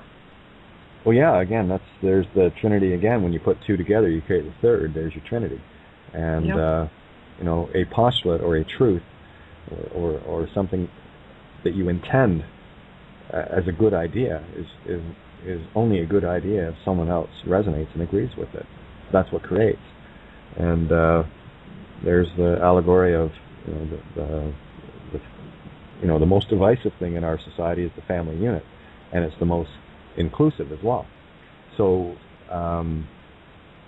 that's the thing. People in a duality mindset will look at things as only one or the other. You see, the divisiveness of a family is that you become so intensely selfish to those that are directly blood related to you, and you forget about the rest of humanity. So there's your divide and conquer in the family unit. And then we look at the collective family of the all. And when you include everyone in that family, it's now the opposite of being divisive. And brings everything back into perspective. And the minute you care about, you know, someone else's children as much as you care about your own is where you find 0 point. That's why communities used to raise children. It wasn't just mom and dad and grandma and grandpa. It was entire communities that took that responsibility. And we moved away from it and said, well, we have family services. You know, really? Seriously? Are you fucking kidding me? Family services? Yeah, services? I don't think so. You know, again, we go back to the vices. What are, you know, the 7 deadly vices and the 7 deadly, or the 7, what is it? Deadly sins. Well, you got the 7 deadly sins, 7 deadly vices, virtues, the 7 virtues, right? And the thing is, if you go down all the vices that are, you know, they are vices, they hold on to you. If you go down that list and start looking at the things that you need, they'll resonate with you. There are 7 chakras, 7 vices. You know, might be a correlation there. You know, and you can see the things in there that you will immediately resonate with to gauge yourself. It's a beautiful mirror, and it's a lot of confrontation. And I sent that, or someone had posted that list of 15 things that, you know, I need to look at myself about, and you know, someone had put, well, I need to work on a few of those, and I just put, well, yeah, I still need to work on all 15. You know, I'm not claiming victory in any one of them. I'm still here. Right? There's always room for improvement. Absolutely. You know, I place no limitations on myself and my ability to create better and better and better. Right? Everything that we create is merely a foundation stone for the next thing that we're going to build on it. So this is the Tower of Babel. It will never be taken down. We just keep building, building, building, and that's allegorically. So that's my choice. I am building my own tower to the heavens, as we all are, and what a cool journey! Look at all the cool people I get to hang out with. Freaking awesome. When it's on the shoulder of your own sinner and your own saint, you get higher. Yep. Yeah, it's funny. My dad just reminded me of this. You know, I've met so many completely balanced people in my life. Completely balanced. You know how I knew they were balanced? They had a chip on each shoulder. Yeah. He's from Northern Ireland. Yeah. I'm from Northern Ireland. Where are you from? Where are you from, wee doll? But, when I went for my walk in the woods this evening, in fact it was quite late, just before the sun was completely gone, I walked the dogs, and as I was walking down, I kept thinking, tomorrow, as in the number 2, morrow. Because every day we have the choice of 2 morrows and 2 days. Yep. Yeah? And what are we going to choose, the left or the right? Or shall we just be now? Yep. Oh, put now in the mirror. What a diversion to confuse us with the tomorrows and the 2 days when we should just be here now. Yeah, and put now in the mirror, and you have one. Yeah. That's what was revealed to me of the 3 crosses in the Calvary. Jesus in the middle, and yesterday and tomorrow on either side of them. See the eyes to see? Isn't it beautiful? All the different layers that you can get out of one thing. I don't know how many layers I pull out of Cain and Abel, from both perspectives, of Cain being good and evil, and Abel being good and evil. I talked about that a bit today with regards to the divine feminine has a good and evil, and the divine masculine has a good and evil, and there's the 4 ventricles of the heart, or the 4 provinces of the heart of Gaia, which is Ireland, right? And one of the ventricles is still got a boot on it that needs to be sorted out, right? Ulster, U, the international symbol for electricity, or the masculine, L, the power of spirit, and of course stir being the divine feminine creative essence. Ulster has to be free. Yep. Sure does. Planet solved. Just like that. Yeah. We have to heal the heart. And it's being healed. Oh, big time. And it's been seen here, that's for sure. Well, your ears might have been burning today, Kishi. We're talking about you a little bit in the fact that you are in a perfect duality city. You are grounded in Ireland, right? So you are the grounding rod, as it were. And of course you have both aspects of Ireland, London, Derry. Yeah. What do the Irish call it? Derry. Derry. Derry, stroke Londonderry. Yeah. You don't use the London part, right? So, and of course, I just resonated with "Oh Danny Boy," London Derriere, era, the age of, the era of Ireland, which is era. It's green, emerald tablets of thoughts. All the things coalesce there. There's only one place in the world you can get green marble, and where is that, Donna? Well, it speaks for itself, doesn't it? Yeah, Connemara. Yep. Oh, I've got a huge hunk of that laying here. That's funny. Yeah, well, what do you think the emerald tablets were wrote on? Yeah. Ireland, land of the pharaohs. Yeah, wasn't another name of Ireland Erie? Era, yeah. Era. All right.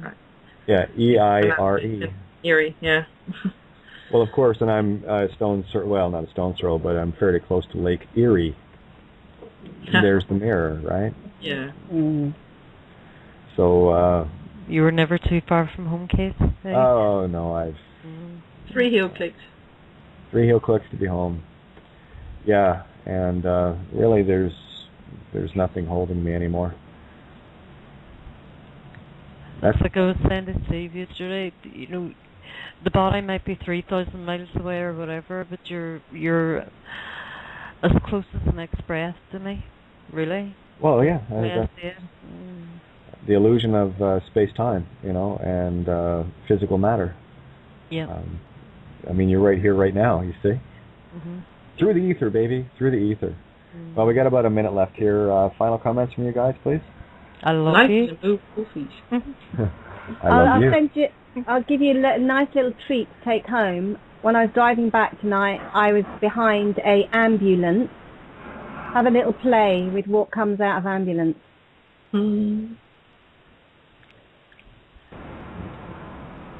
Well, go for it.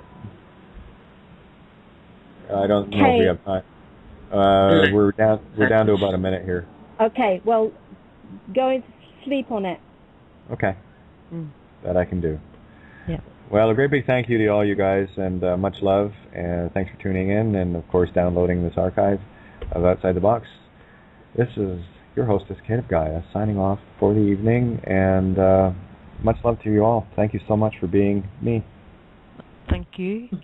Thank you. My pleasure, darling. All right. Take care, you guys, and we'll catch you tomorrow night. Another episode of Finding Your Way Home. Yeah. Oh, yeah, my internet's just not happy. There we go.